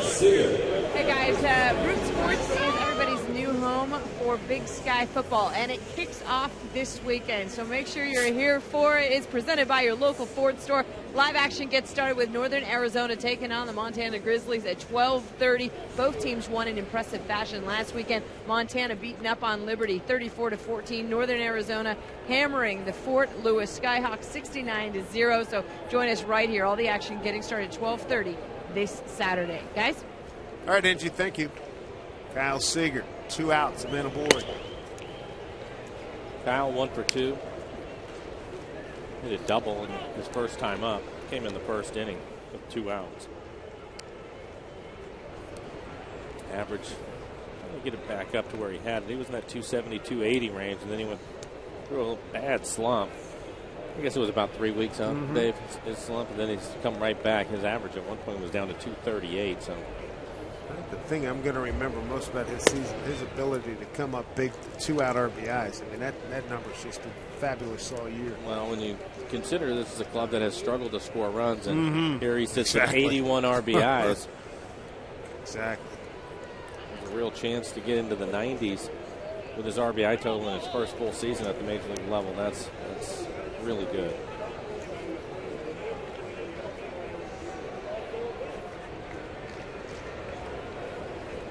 Got a 2-0 count here. This is a pop up. McLeod coming in, calling everybody off, makes the play. Mariners go quietly. Ackley stranded at first. 6 in the books. Sean Kelly's going to take over. 10-1 Baltimore.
John Kelly going to take over now, the fourth Mariner pitcher. Again, Noesi just swinging an inning of third, so this is our Nissan shift to the bullpen. Kelly going to pitch an inning or two, and somebody else will get a turn, I'm sure. Now its numbers on the year: 3.43 ERA, 40 strikeouts in the 39 and a third that he has pitched. Opponent's average 265. Counts fastball in the low 90s, 92, 93 miles an hour. At the time he can hit 95. The other night when he came in, he was throwing hard. He hit 95 a couple of times. He'll also use a slider. He'll get the face, the top of the order, Nate McLouth, J.J. Hardy, and Chris Davis. A lot of Orioles having a good night. McLouth, one of them. 3 for 3. Saunders will deny him a hit there. One out. 3 for 4.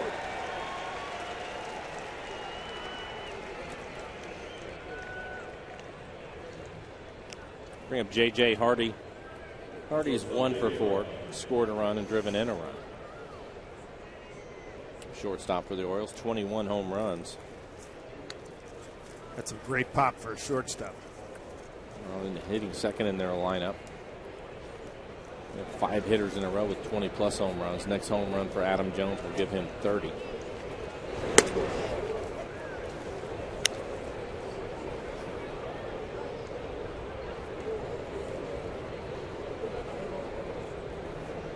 Good to see Carter Capps continue to learn and grow. 2 innings, 5 hits, a run. It was earned, no walks, and 1 strikeout. He drafted last year. He's getting a lot of experience this year. Coming to spring training, having a real good idea of what playing Major League Baseball is all about. I don't think there's much question he will be in the bullpen for the Mariners next year. 2-1 to Hardy. He did go. They checked down to Gordon Baker. 2-2. Zach Phillips throwing in the pen for the Orioles, left-hander. September call up, only 3 1/3 innings for Zach. Talking to Buck Showalter beforehand, he's not a big fan of the big call-ups here in September. It's a line drive, right field, backing up Thames. He's there. I wouldn't be either if I had a club that was in it. I wouldn't want to disturb my clubhouse very much. You know, I think maybe a couple of guys that you would like to use to help you, maybe a pinch runner, somebody to pinch hit, an extra couple of guys maybe in the bullpen, but I wouldn't want to disturb a lot if you're in the middle of it. Yeah, he's not a big fan. Hopefully he's hoping for a rule change for next year.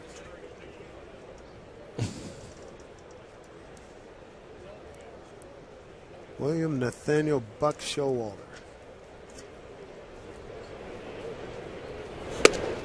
Chris Davis, the hitter.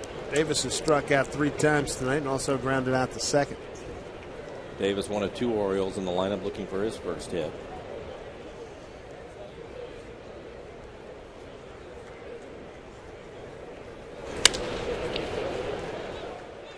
Goody ranging over left center field, makes the catch. Each outfielder made a put out in the seventh inning stretch, coming up 10-1 Orioles.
Inning stretch being brought to you by Captain Morgan. Raise your glass, always in moderation, to life, love, and loot.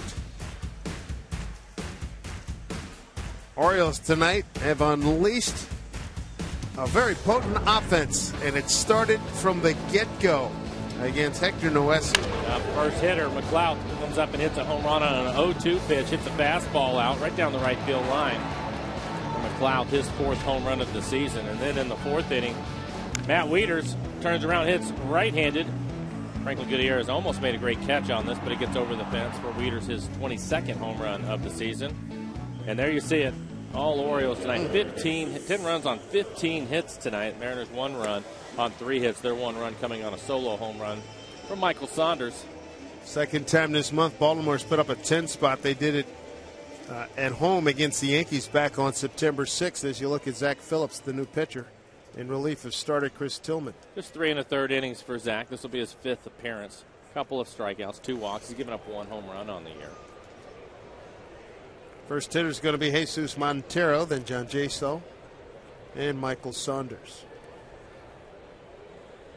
Chris Tillman pitched well again.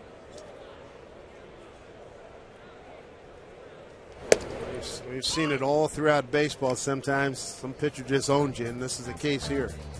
6 innings, only 3 hits, gave up the 1 run, didn't walk anybody, 4 strikeouts, 91 pitches for Tillman. And for the Mariners, that's 2 pitchers in back-to-back games, because we saw Matt Harrison yesterday of the Rangers. But he ran his record, what, 10-0 his last 11 starts? Yeah. Montero retired. And barring a tremendous, miraculous comeback, Tillman's going to run his record to 3-0 against the Mariners this year, 4-0 career. With a very impressive ERA, I might add. It was already at 0.57 in the 2 games this year. Maybe goes a little bit over, or right. Yeah, probably a little bit over 1 now.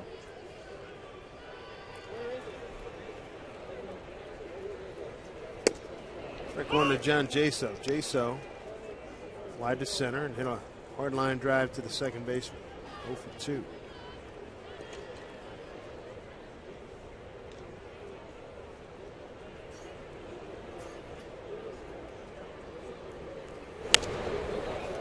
Would 2.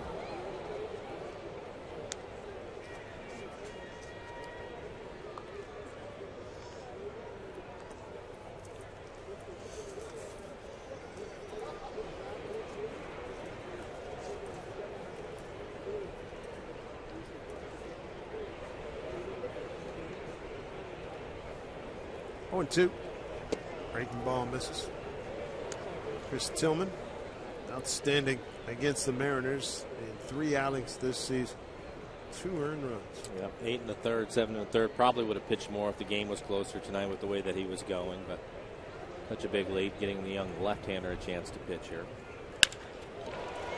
Well hit. That'll get down. Extra bases for Jaso. Andy Chavez throw to second. Offline double for Jaso. 1 out here in the 7th. 3rd hit for the Mariners. I think that 4th hit. Mr. Jaso checks in with 17th 2-base hit. Hanging breaking ball in the middle of the plate. Jaso hits it hard down into the corner.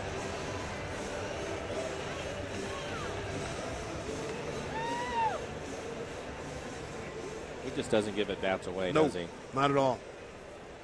Game out of hand. He falls behind right away, 0-2, and is able to find his way to a double, pick up a base hit. No, Eric Wedge had mentioned that a lot early, coming out of the tough spring training. And then there was a stretch, maybe about a month or 2 in, where confidence manager had started building and started seeing him, and then he started talking about those at bats. Right. And then now we've seen a real consistent run of it. Should never give him away, but it's something that you do see, especially this time of the year in a game that is lopsided the way it is, 10-1. But Jaso. Pro's pro. Yeah. Slicing drive, McLeod right there. 2 outs, man at second, 7th inning. Mariner fans, sign up for Root Sports Red Alerts. Get exclusive offers and giveaways, Northwest Sports updates, and the latest programming highlights. Just text FAN to 733-733 and get in on all of the action. Justin Smoke come up, get chance to drive in a run. Justin's 0 for 2. He grounded out to the shortstop, struck out looking his last time up, turn around and hit right-handed. First 2 at bats left-handed.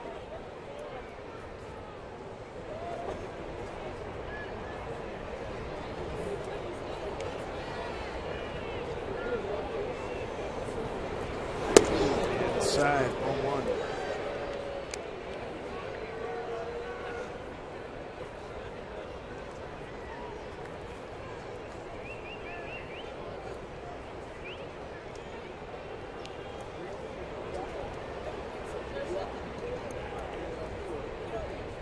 John Jaso at second with 2 outs. Zach Phillips, one relief for Chris Tillman.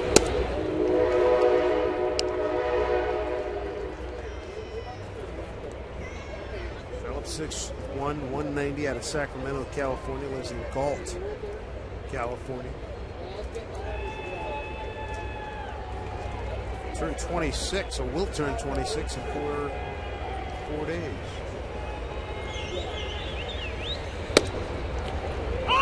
Two and 1.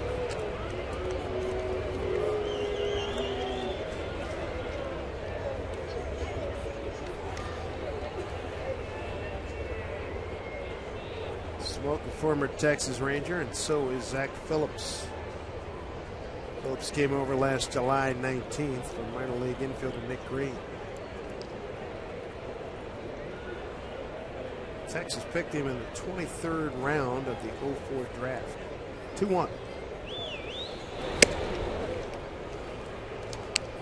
3-1 to Smoke. 2 outs, runner at second. 10-1 Baltimore. Because the score is 10-1, I would think that he's going to get a good fastball to hit.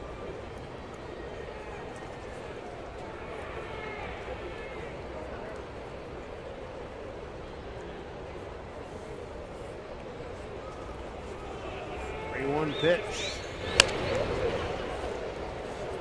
Back.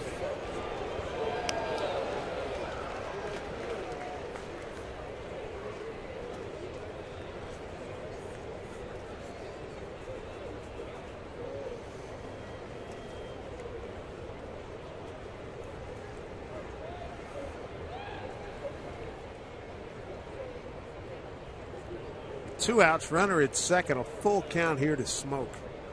Play him straight away. Off the fist. Here comes Reynolds. We'll put it away. Retiring the Mariner first baseman. That will do it. 7 complete. 10-1 Baltimore.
Eighth inning in this copyrighted telecast is presented by authority of the Seattle Mariners and may not be reproduced or retransmitted in any form.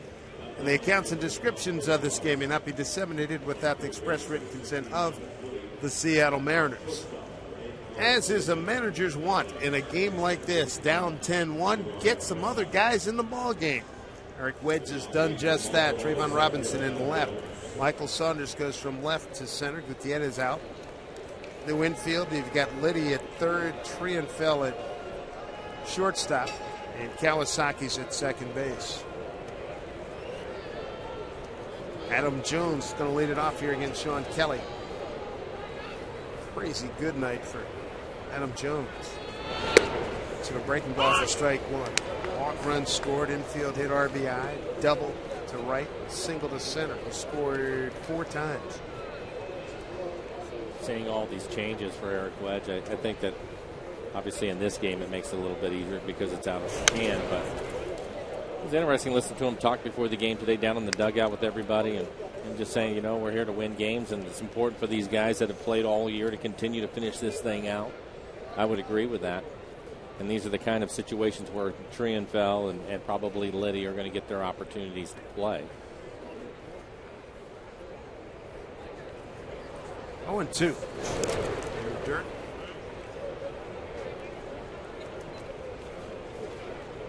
I'm curious about Trienfeld too. So why? Yeah, he looks like a good athlete, runs well, has a strong arm. In fact, the last time we saw him, I think, was right here when he hit the double, had his first major league hit down in the right field corner. Did he make the double play we saw that we liked on the road? Yes, you're right. Toronto. That's right. We'll get a chance right here. See that arm because Jones is running. He took care of business there. 1 out. Follow the Mariners with the MLB.com at Bat 12 app for your iPhone, iPad, Android, BlackBerry, and Windows Mobile. Get live audio, pitch tracking, video highlights, and more. Text at BAT to 31826 or visit Mariners.com for details. So I'm get that first hit. And remember the double play that we were watching? Yeah, and when he came across the bag, but I was laughing right there because Sean Kelly was laughing himself, and I think that basically the message was to Trienfeld, maybe I want to wait quite so long the next time. Trienfeld started laughing too. You know, that's with the young guys, they're a little bit of a disadvantage playing defense. They don't know everybody. He should certainly know that Adam Jones can run. But most of the time they have to figure these things out. But I thought that was funny. Hey, Matt Jones, pro's pro and the lead player. But the little bit of glimpses that we've seen of him been really good. Well, he was one of their top prospects before he was injured. Remember that leg injury? Yeah. 3-4 years ago now. Trayvon Robinson corrals that drive off the bat of Matt Wieters. 2 down. Here's Angie Mente. Guys, the NL's top wild card seed, the Atlanta Braves, headed down to Florida to take on the Marlins. And Dan Uggla gets into this one. In the first inning, sends a 3-run bomb to left field for his 19th of the season. Atlanta takes down the Marlins 7-5. It's our Sterling Bank score from the senior circuit. Gentlemen. Very good, Angie. Thank you. 2 outs here in the 8th. Mark Reynolds, the hitter. National League wild card brought to you by Subway, or Subway Surprise. On the line, wild card, Dodgers. Game back. How about Atlanta running away with itself? St. Louis trying to fight off the Dodgers. Milwaukee's come out of nowhere. Pittsburgh has fallen back, and the Phillies were making a run. They won today to get back to 500. Dodgers making those deals and getting the stars in there. They really haven't had that real good winning streak yet, though. And again, they lose Kershaw. Yeah. He's done. I believe it was a leg injury, I think it was. I think you're right. Hip, I thought they were talking about.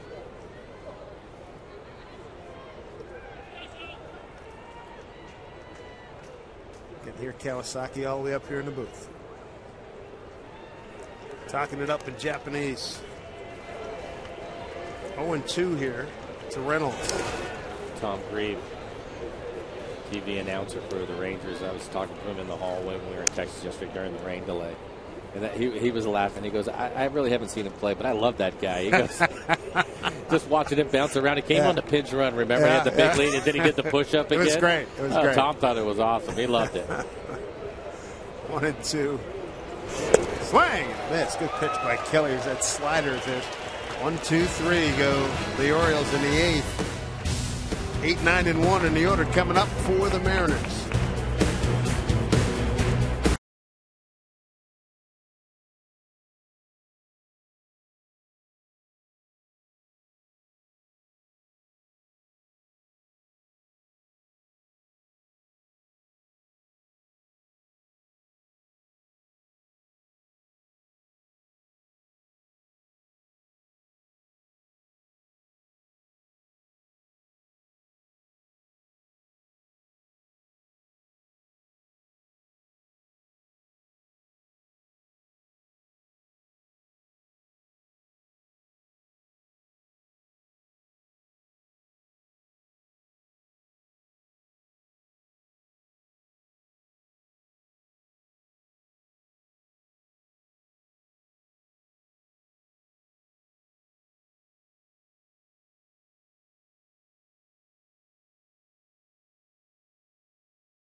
Sports is brought to you by Snoqualmie Casino, Seattle's premier entertainment, gaming, and dining destination. By Sterling Bank, life is about the good stuff. Your bank should be too. Visit our new website at bankwithsterling.com. And by AT&T, the nation's largest 4G network. AT&T, rethink possible. That's what I'll keep thinking, guys. What's possible? Good thoughts. Good thoughts. Great shot. That is beautiful out there at Kerry Park. As we wave to Amy France, one of the season ticket holders out in right field. As we look at that's Kerry Park. I'm telling you, that is one of the great vistas in any city in this country, maybe even in the world. See all the cameras out there. Yeah. Getting their shots in. It's great. Daytime, nighttime. I mean, it's just absolutely spectacular. Eric Thames would love to get off the schneid. 0 for 2 tonight.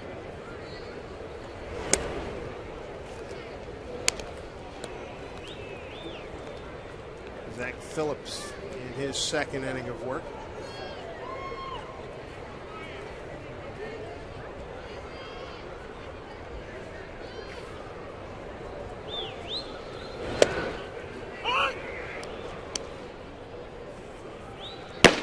Ayala warming up. Short armor. Yeah.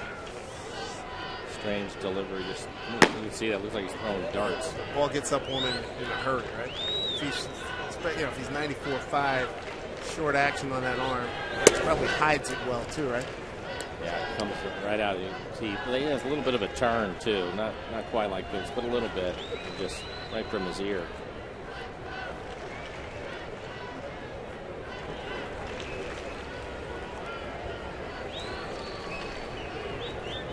Two and one to Thames. There you go. Hits one hard. Hits it deep. Right field. Goodbye. Home run for Thames, his 24th RBI. Good for him. That fan made the catch. Good way to break out of it. Mariners 2 runs now, both of them solo home runs. First one by Saunders, and then this one by Eric Thames. For Thames, his 8th home run of the season. He needed that. Yep, they tried to go away, and he leaves a fastball middle in, hit it hard. That's a line drive. In fact, it was hooking into the seats. Looking for that for a while. Thames' first home run since August 27th. That was at Minnesota. 381 feet on 2-1 pitch. Carlos Trianfield will get a chance to swing the bat now. Came on for Brendan Ryan to play shortstop. He's 1 for 3 with a double.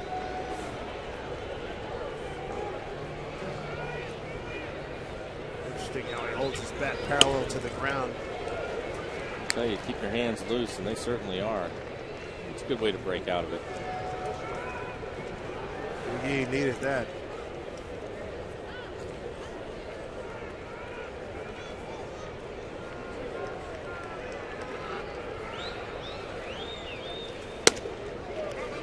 Almost was it Tony Fernandez? Not Tony Fernandez. Tony of Toronto had that stance that was very loose with the bat.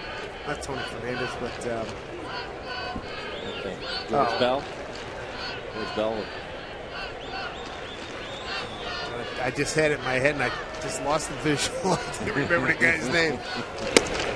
What happened in 1964, I can tell you. What happened a couple weeks ago. Can't help it. Oh, he's playing for Toronto now? No. Oh. Exaggerated wide open stance, and he held the ball, held the bat very loosely. Batista. Yeah, thank you.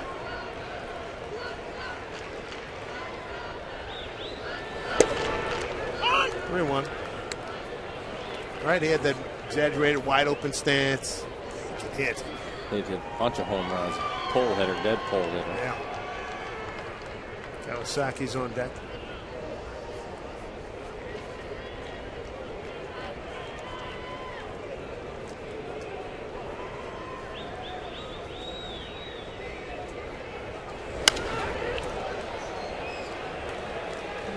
Full count. He didn't want to walk in. He wants to swing the bat. Hey, showcase time. I agree. And believe me, the guys in charge want to see that too. What do we got? We're talking about him being one of the top prospects, and he's been in the organization for a long time, but he's only 22 years old. I know. Amazing.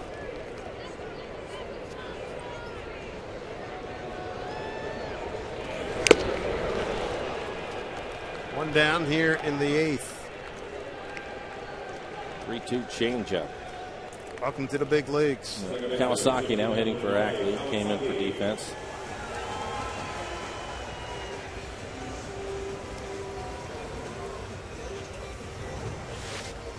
And here's the changeup, 3-2.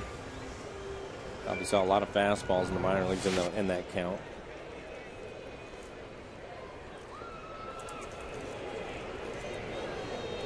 Kawasaki at the dish. Breaking ball for strike one. Munenori in his 57th game. He's got 19 hits and 100 at bats.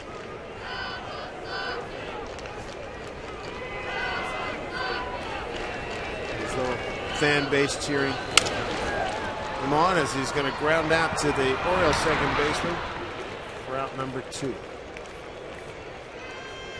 Trayvon Robinson came into the game for Franklin Gutierrez. He'll get his first at bat of the night. Trayvon switch hitter, hit right-handed against the lefty.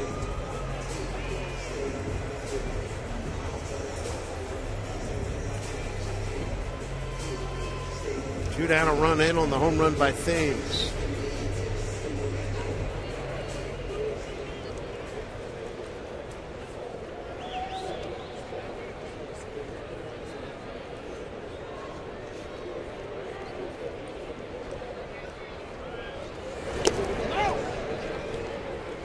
Ball one to Trayvon.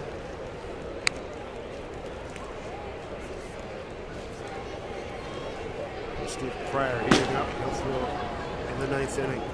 Faced the bottom third of the Baltimore Oriole order.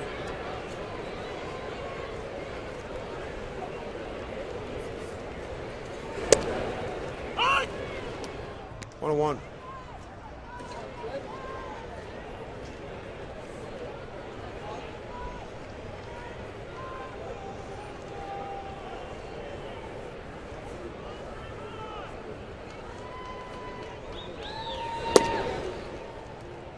Balls, one strike to Trayvon.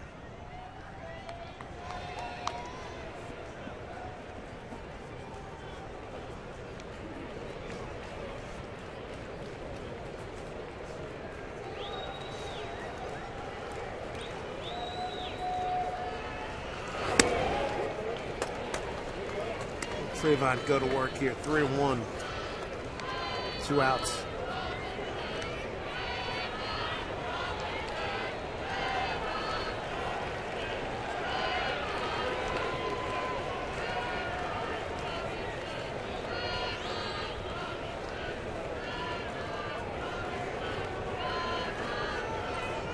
One pitch.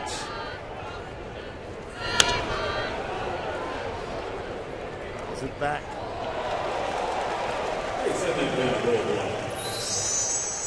wonder where Trayvon's going to fit into the picture. Probably have to fight for an extra outfield spot next year. Yeah, that's not even talking about whatever moves Jack Z and company are able to make. You're right. It's going to be interesting. Figure Saunders will be in left. Gutierrez in center. Right field up for grabs.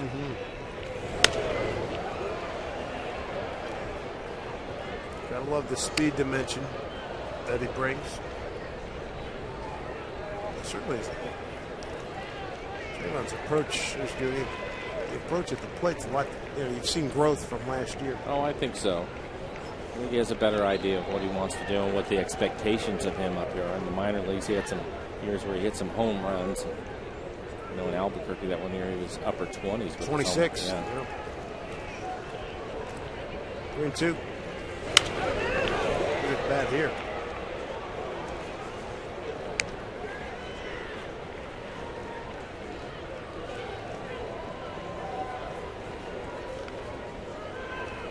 See all those pitches. Going to pitch him away. The one pitch he wasted inside, but he wants to get him out of the way. We've seen 3-2 counts. He likes to throw his changeup here. See if Trayvon can handle it. It's a 3-2 changeup to Trienfeld to strike him out in this inning.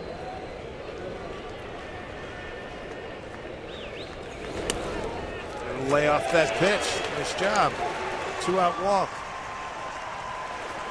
Very nice. Buck Showalter will make a move.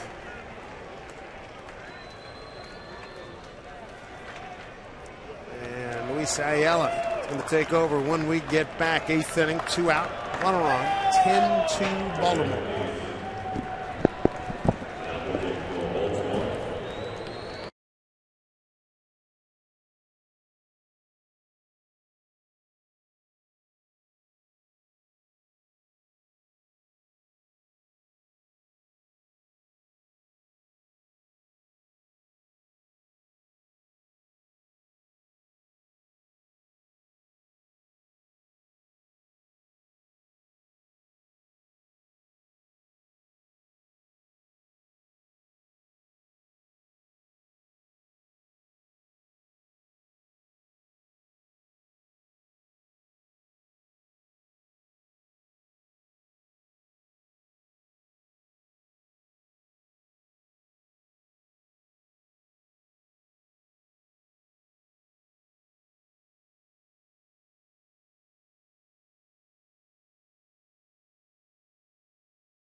Today's Tracer Technology is brought to you by the Emerald Queen Casino, the entertainment capital of the Northwest. Hi, everybody. Angie Mantink here at the Ford Sports Desk. The Mariners have a very rare day off this Thursday, but we hope you will join us here on Root Sports for our football high school game of the week. It's the Vikings against the Vikings, so make sure you join us here on Root Sports. It's the Catch the Battle of the Vikings when Curtis takes on Puyallup at 7 o'clock. It's your favorite local teams in action every Thursday this fall here on Root Sports. Guys? All right, Angie, thank you very much. Alex Liddy getting a chance to swing the bat tonight. Alex, 109 at-bats on the season, 239 overall, 3 home runs. Crowning achievement this year for sure was that grand slam he hit off with a broken bat. Slow ground ball. Machado got him. That's a heck of a play. Let's see why they like him. Tough break for Liddy. Nothing across. 9th inning coming up. 10-2 Orioles.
Seattle and our Nissan shift to the bullpen. Well, it's been a multiple pitchers night for the Mariners in lieu of Noesi's 1 1/3 inning, getting shelled, 8 hits, 7 runs all earned. Perez 2 2/3, Caps 2 innings. Sean Kelly 2 innings. Taking over now, Stephen Pryor. 20th appearance on the year for Pryor. 22 strikeouts over the 16 and a third that he has pitched. He gave up a few home runs when he was first called up. Went back to AAA, and since being recalled has really pitched well, and his slider is much improved. Fastball will be around 96 miles an hour. Probably a setup man next year, huh? Pitch the 8th inning for the Mariners. I can see that. Yeah. Caps in the 7th, Pryor in the 8th. You got Lippy as a situational guy. Charlie Furbush. I think it's quite obvious that one of the offseason necessities is going to be a right-handed bat. Curious to see who that's going to be. Off the end of his bat is Manny Machado. Machado with a couple of hits tonight. I was talking to Eric Wedge, and I think that when we talk about next year, the nice thing for him going to spring training is some of the questions will have been answered. He had so many this year when we were leaving camp. Felt like he was going to have some good starting pitching. Knew he had some good arms in the bullpen, but wasn't sure how all of that was going to work itself out. We started the season with Brandon League as the closer. And then offensively, he had so many young players just trying to give them a chance to play to see what they were all about. And some of them played well. Saunders, we won't worry about him. Kyle Seager. I think we'll see a bit more consistency out of Ackley next year. Hopefully Franklin Gutierrez is healthy. Wish him a long run of good health after these last, 2.5 years. Yeah, he certainly deserves it.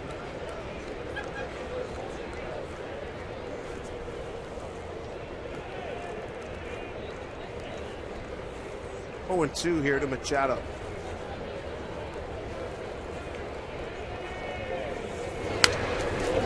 Machado had a game-winning blue base hit to left field last week.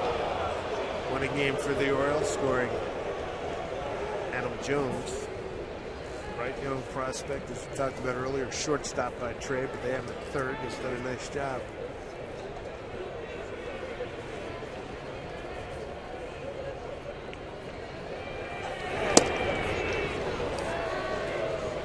One and 2. Good fastball from Pryor, 99. Well located too. Could have easily been called a strike.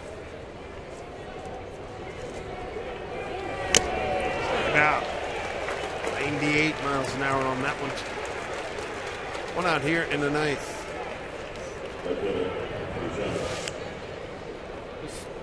Goes at him with another good fastball in the outside corner. Good job by Montero to hang on to it as he foul tipped it into his glove. Jendi Chavez 1 for 4 with an RBI.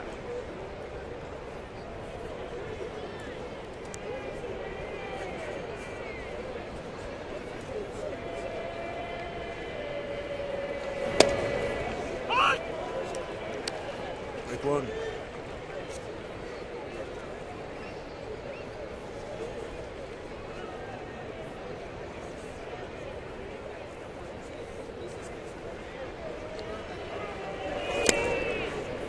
Skips that one up there. 1-1.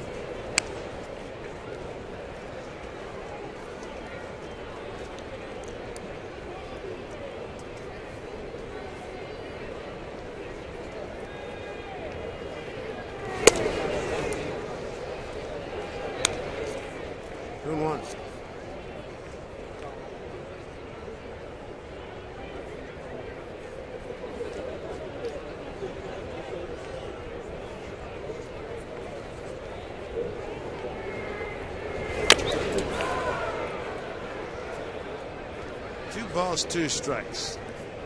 Mariners have Montero behind the dish, Liddy at third, Trienfeld at short, Kawasaki at second, Smoke at first, Robinson in left, Saunders in center, and Thames in right field.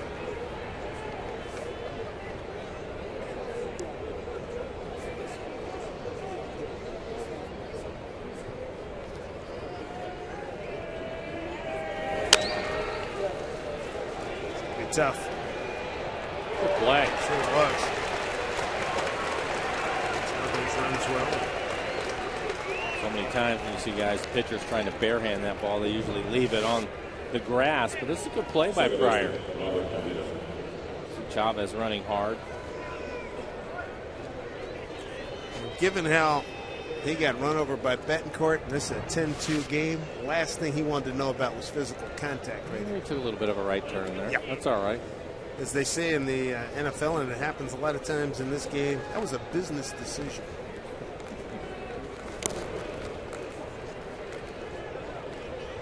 I'm curious to see Erasmo Ramirez tomorrow. Really good outing against the Blue Jays. See if he can back that up with another one tomorrow against a really good club in the world. Build up some nice pile of chips for himself. Sure. Robert Andino. For Baltimore, Chen will be pitching for Baltimore tomorrow. He's Tell you what, 12-9 with a 4 ERA. it was in Baltimore we saw him. He was very impressive. Hold up.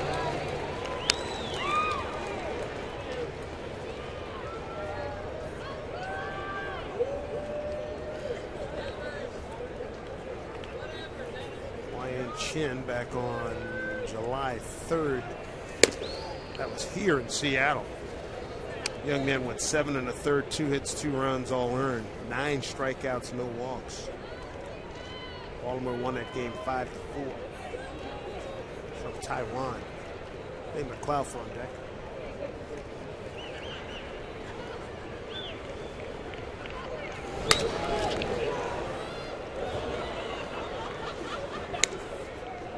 We're in 2.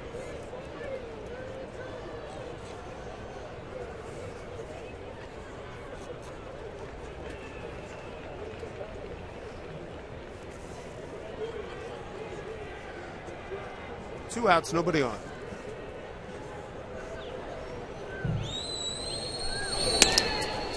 And that gets through Montero. Andino will take his base.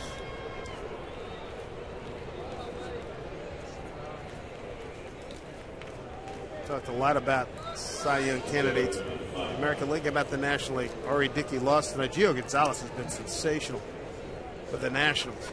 Johnny Cueto had a great year. And Aroldis Chapman, have you seen some of his saves? I have. Throwing 104 miles an hour. It has been crazy.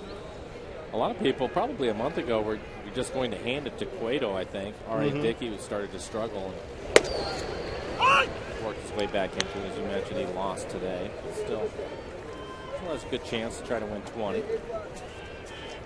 Got a big story in New York, and about the only story for the Mets this year. Nate McLeod, the hitter, 0-1.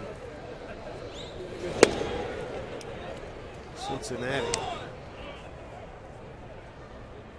running away and hiding in the Central, up 11 going into tonight's action.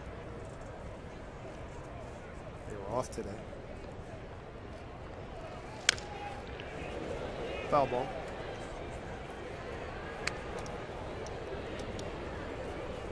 Let's salute these Mariner fans who have stayed to the bitter end here. 13,036, the announced crowd. Well, the good news is the weather is perfect for him this evening. That's right. Hey, right at the ballpark, some conversation with your neighbor, have a couple cold ones. Nothing wrong with that.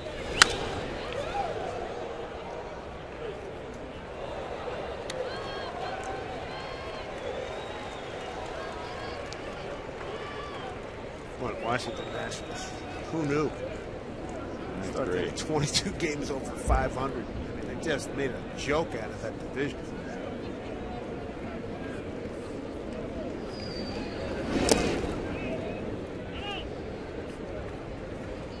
They're having a hard time putting guys away here. And he's thrown 22 pitches, 13 strikes in the inning. Let's take a look at the National League's, the East standings in the National League.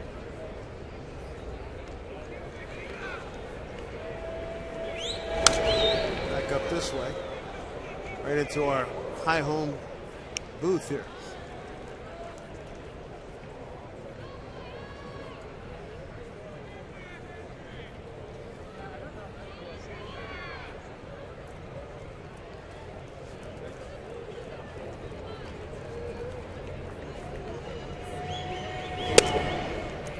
Full count.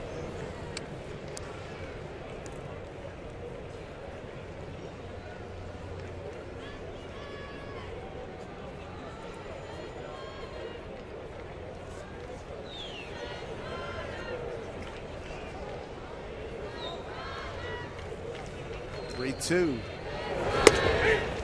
Strikeout looking. McClough gone. Here we go. Bottom 9. 10-2 Orioles here at Safeco Field.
The last licks for the Mariners. Hey folks, this Thursday on Root Sports, we bring you a new episode of Seahawks All Access. Join me and Warren Moon as we look back at the big plays from the Cowboys game and look ahead to Monday night against the Green Bay Packers. This and more Thursday at 10:30 only on Root Sports. And coming up on the post-game show, we're going to let you know what's going on in both the AL and the NL wildcard races. And guys, we're going to head into Wedge's office. I imagine he'll have a thing or two to say about how things went tonight. Back to you. I don't think this will be a big blood pressure game, to be honest with you. No. Hey, it happens. You're going to win some of these. You're going to lose some of these. Move on. Go to see tomorrow. Xavier Avery takes over in left field. Steve Tollison at shortstop. Omar Quintanilla at second base. Ryan Flaherty at first base. I will like to hear what his comments will be with Hector Noesi. Again, we saw him get ahead of a few hitters in 0-2 counts and give up some hits, including a home run.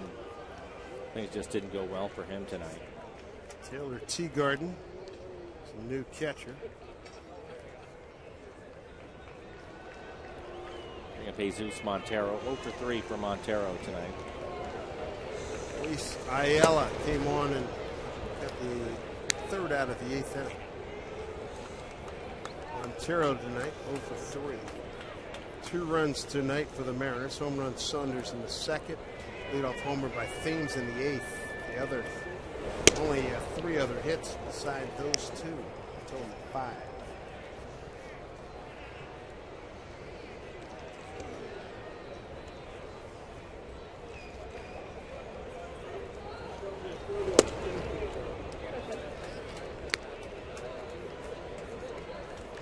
Two and 1. So Thames struggling coming into this one. Hit its first home run since late in August in Minnesota. Eric hitting his 8th home run.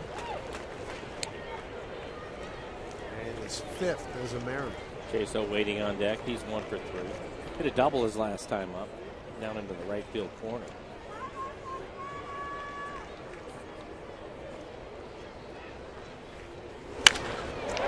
Struck. Fair ball into the corner. Xavier Avery digs it out. Montero with a double. That'll be his 18th of the season. Jumped all over. 3-1 pitch.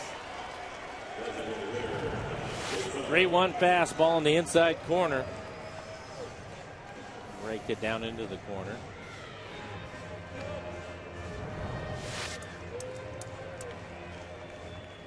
On Chaso. Get a chance to get an RBI now with that double by Montero.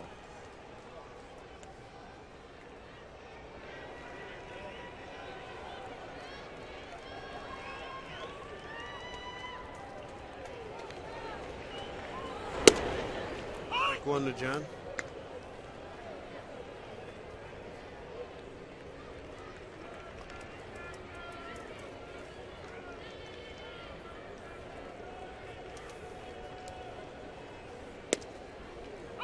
Johnson an 0-2 hole.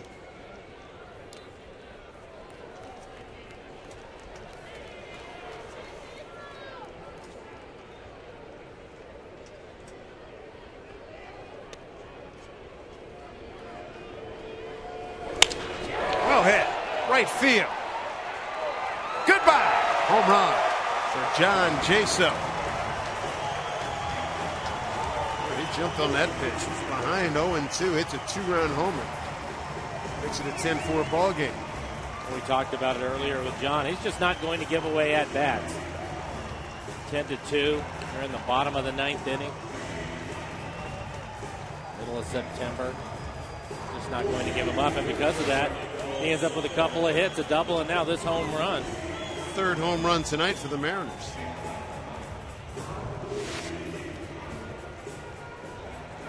So 3 home runs tonight. 2-run shot. Saunders got fooled on that pitch. There's Amy Trask trying to catch it with a net. Missed. She's one who used to have the Ichi meter.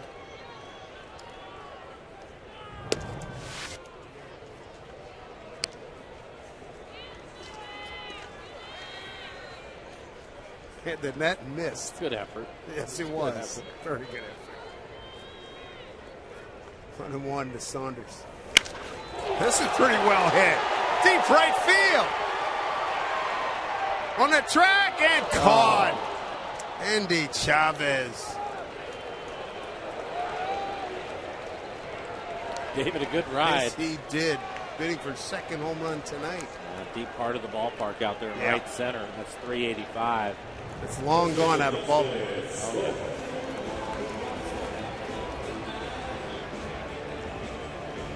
Justin Smoke. Justin 0 for 3 tonight. See if he can check in with a base hit. His last 2 games have been really good for Justin. The last 2 base hit here. Bounce that pitch. Jaso's home run, by the way, his first since August 17th at 2 at Minnesota. That was Thames on August 27th. That was to check that August 17th here against Minnesota. So it's been a while. Jaso's 9th home run, so he's another Mariner that has a chance double digits in home runs this week.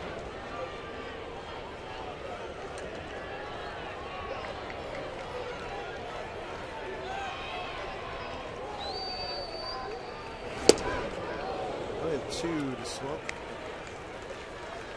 So Amy wants another chance. She's got plenty of room to work with. Stand till the bitter end.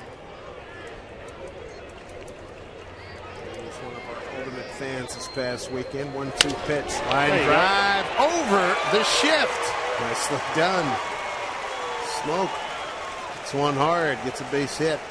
That's a good attitude, Knock. Again, he had a couple of good games in Arlington before we came home, and keep that momentum going by checking in with a base hit. Your last time up, solid line drive into right field.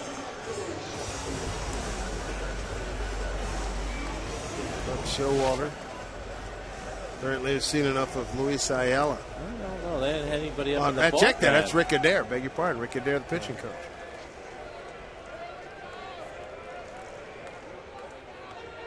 Wyan Chen against Erasmo Ramirez. Chen's been very impressive. We've seen him earlier. He's got the big ERA. But remember, he worked quickly. He's got a wide variety of pitches, and Ramirez was very impressive in his first big league win.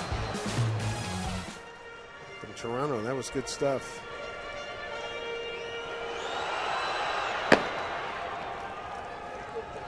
Former starter for the Texas Rangers, Tommy Hunter, getting loose in the pen. Eric Thames homered his last time up.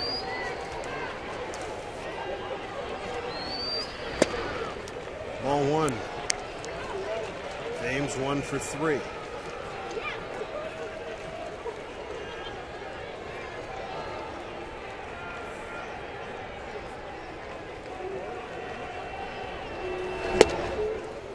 That's a strike 1-1. Boy, Summoning a lot of guys on deck. You got Brian Mattis, number 17, warming up.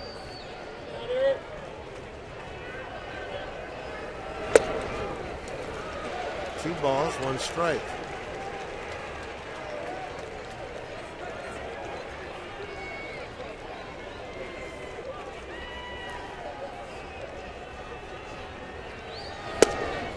Outside corner. James didn't like that one. 2-2.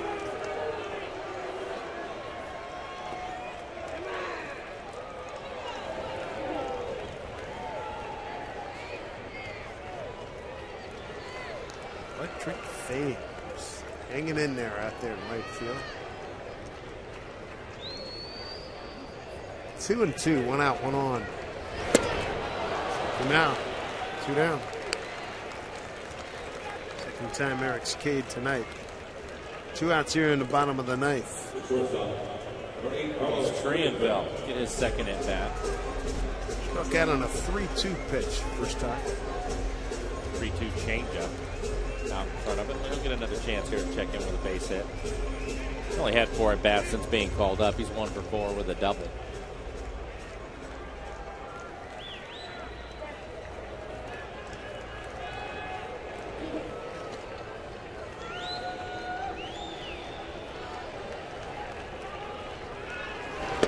Inside, ball one.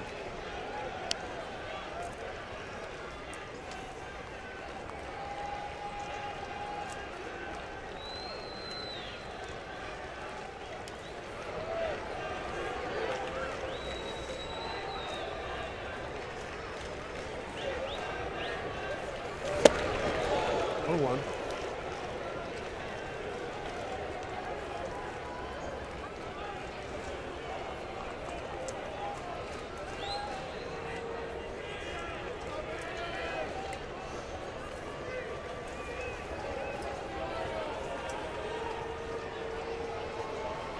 One to count to Trianville. 2 outs. Check this swing. Take the ball. 2-1. Big pitch right here.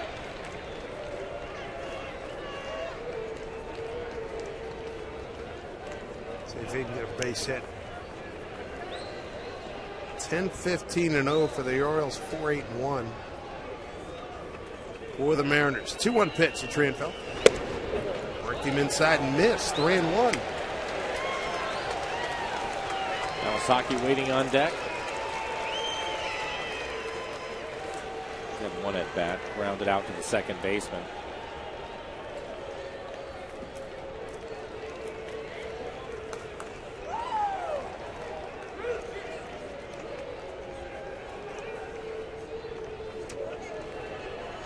Three-one pitch. Trianville fouls it into the glove of Teagard, the catcher. The Mariners down to their last strike.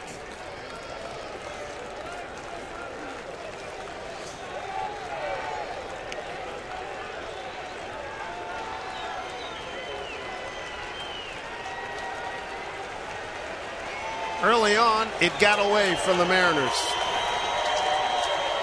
What an onslaught by Baltimore. First 2 innings.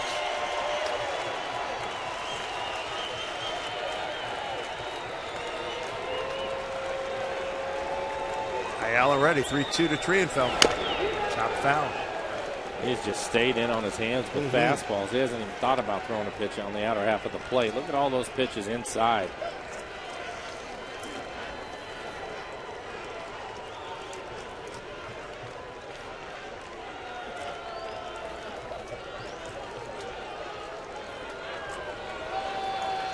Three balls, 2 strikes, 2 outs, smoked at first. 2 runs in on a 2-run homer by John Jason.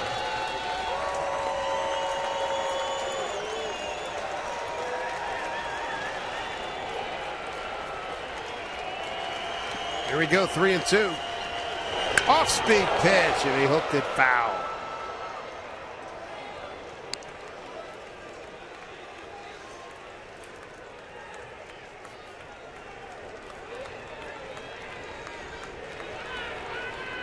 We'll do a reset. Carlos Trienfeld trying to keep this game going. 2 outs, runner at first. Mariners down 10-4.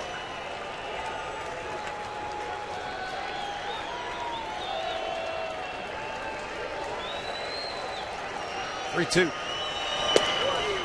Missed off the plate inside. He didn't deviate, did he? No. He stayed right there. In there. That'll bring out Buck Showalter for a pitching change. And I'm sure he's not thrilled.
Right back in it. Hi, everybody. Angie Mentink here at the Ford Sports Desk. What? It's football season. Coming up on our post-game show, we're going to be checking in on the AL wildcard race. We'll also look over at the senior circuit as well.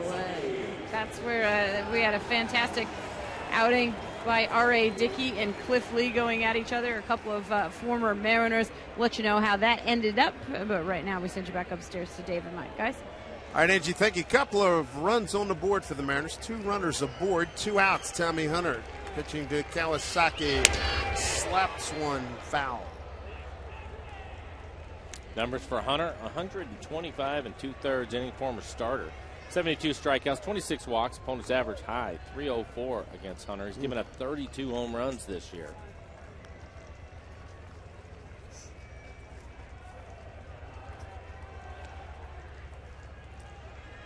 Kawasaki 0-1 pitch. Plate.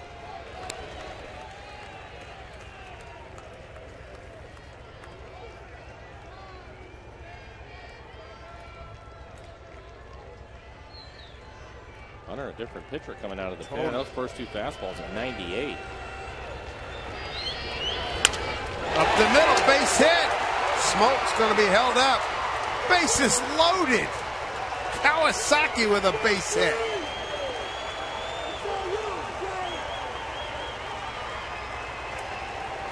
Japanese fans loving that.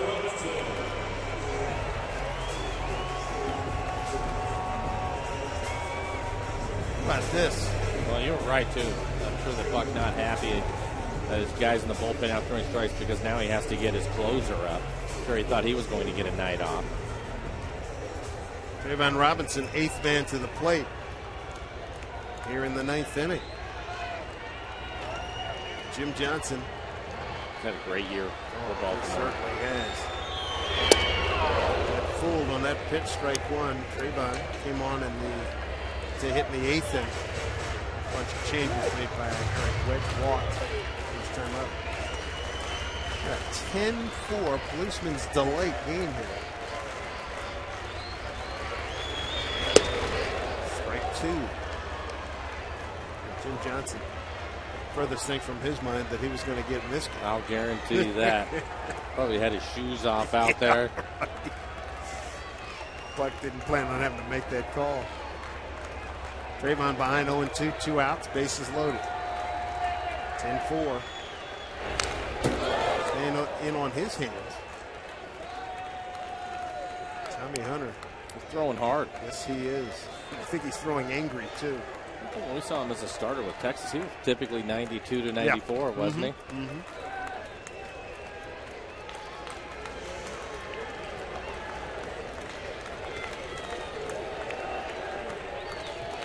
Bases loaded, 2 outs, 0-2 pitch.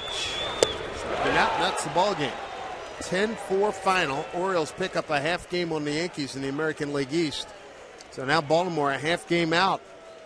Right behind the first place Yankees, and the Mariners lose to the Orioles for the 6th time in 7 meetings, and it was over early. Yeah, it was. Hector Noesi had struggled tonight, just going an inning and a third for Noesi. 8 hits, 7 runs, 6 of them earned. And Carl Willis, the pitching coach for the Mariners, is going to have his work cut out with Nessie, trying to get him squared away. He's supposed to start again on Sunday, so we'll see if that actually happens. But Noesi falls to 2-12 on the season. Wasn't pretty. 10-4, Orioles. Brad and Bill, it's all yours. Well, guys, thank you very much. I'm just going to pass it along to Bill Kruger now after Dave did that to me. I mean, your thoughts on tonight's game, Bill? It's one of the 60. One of the 60. I love that. That's the only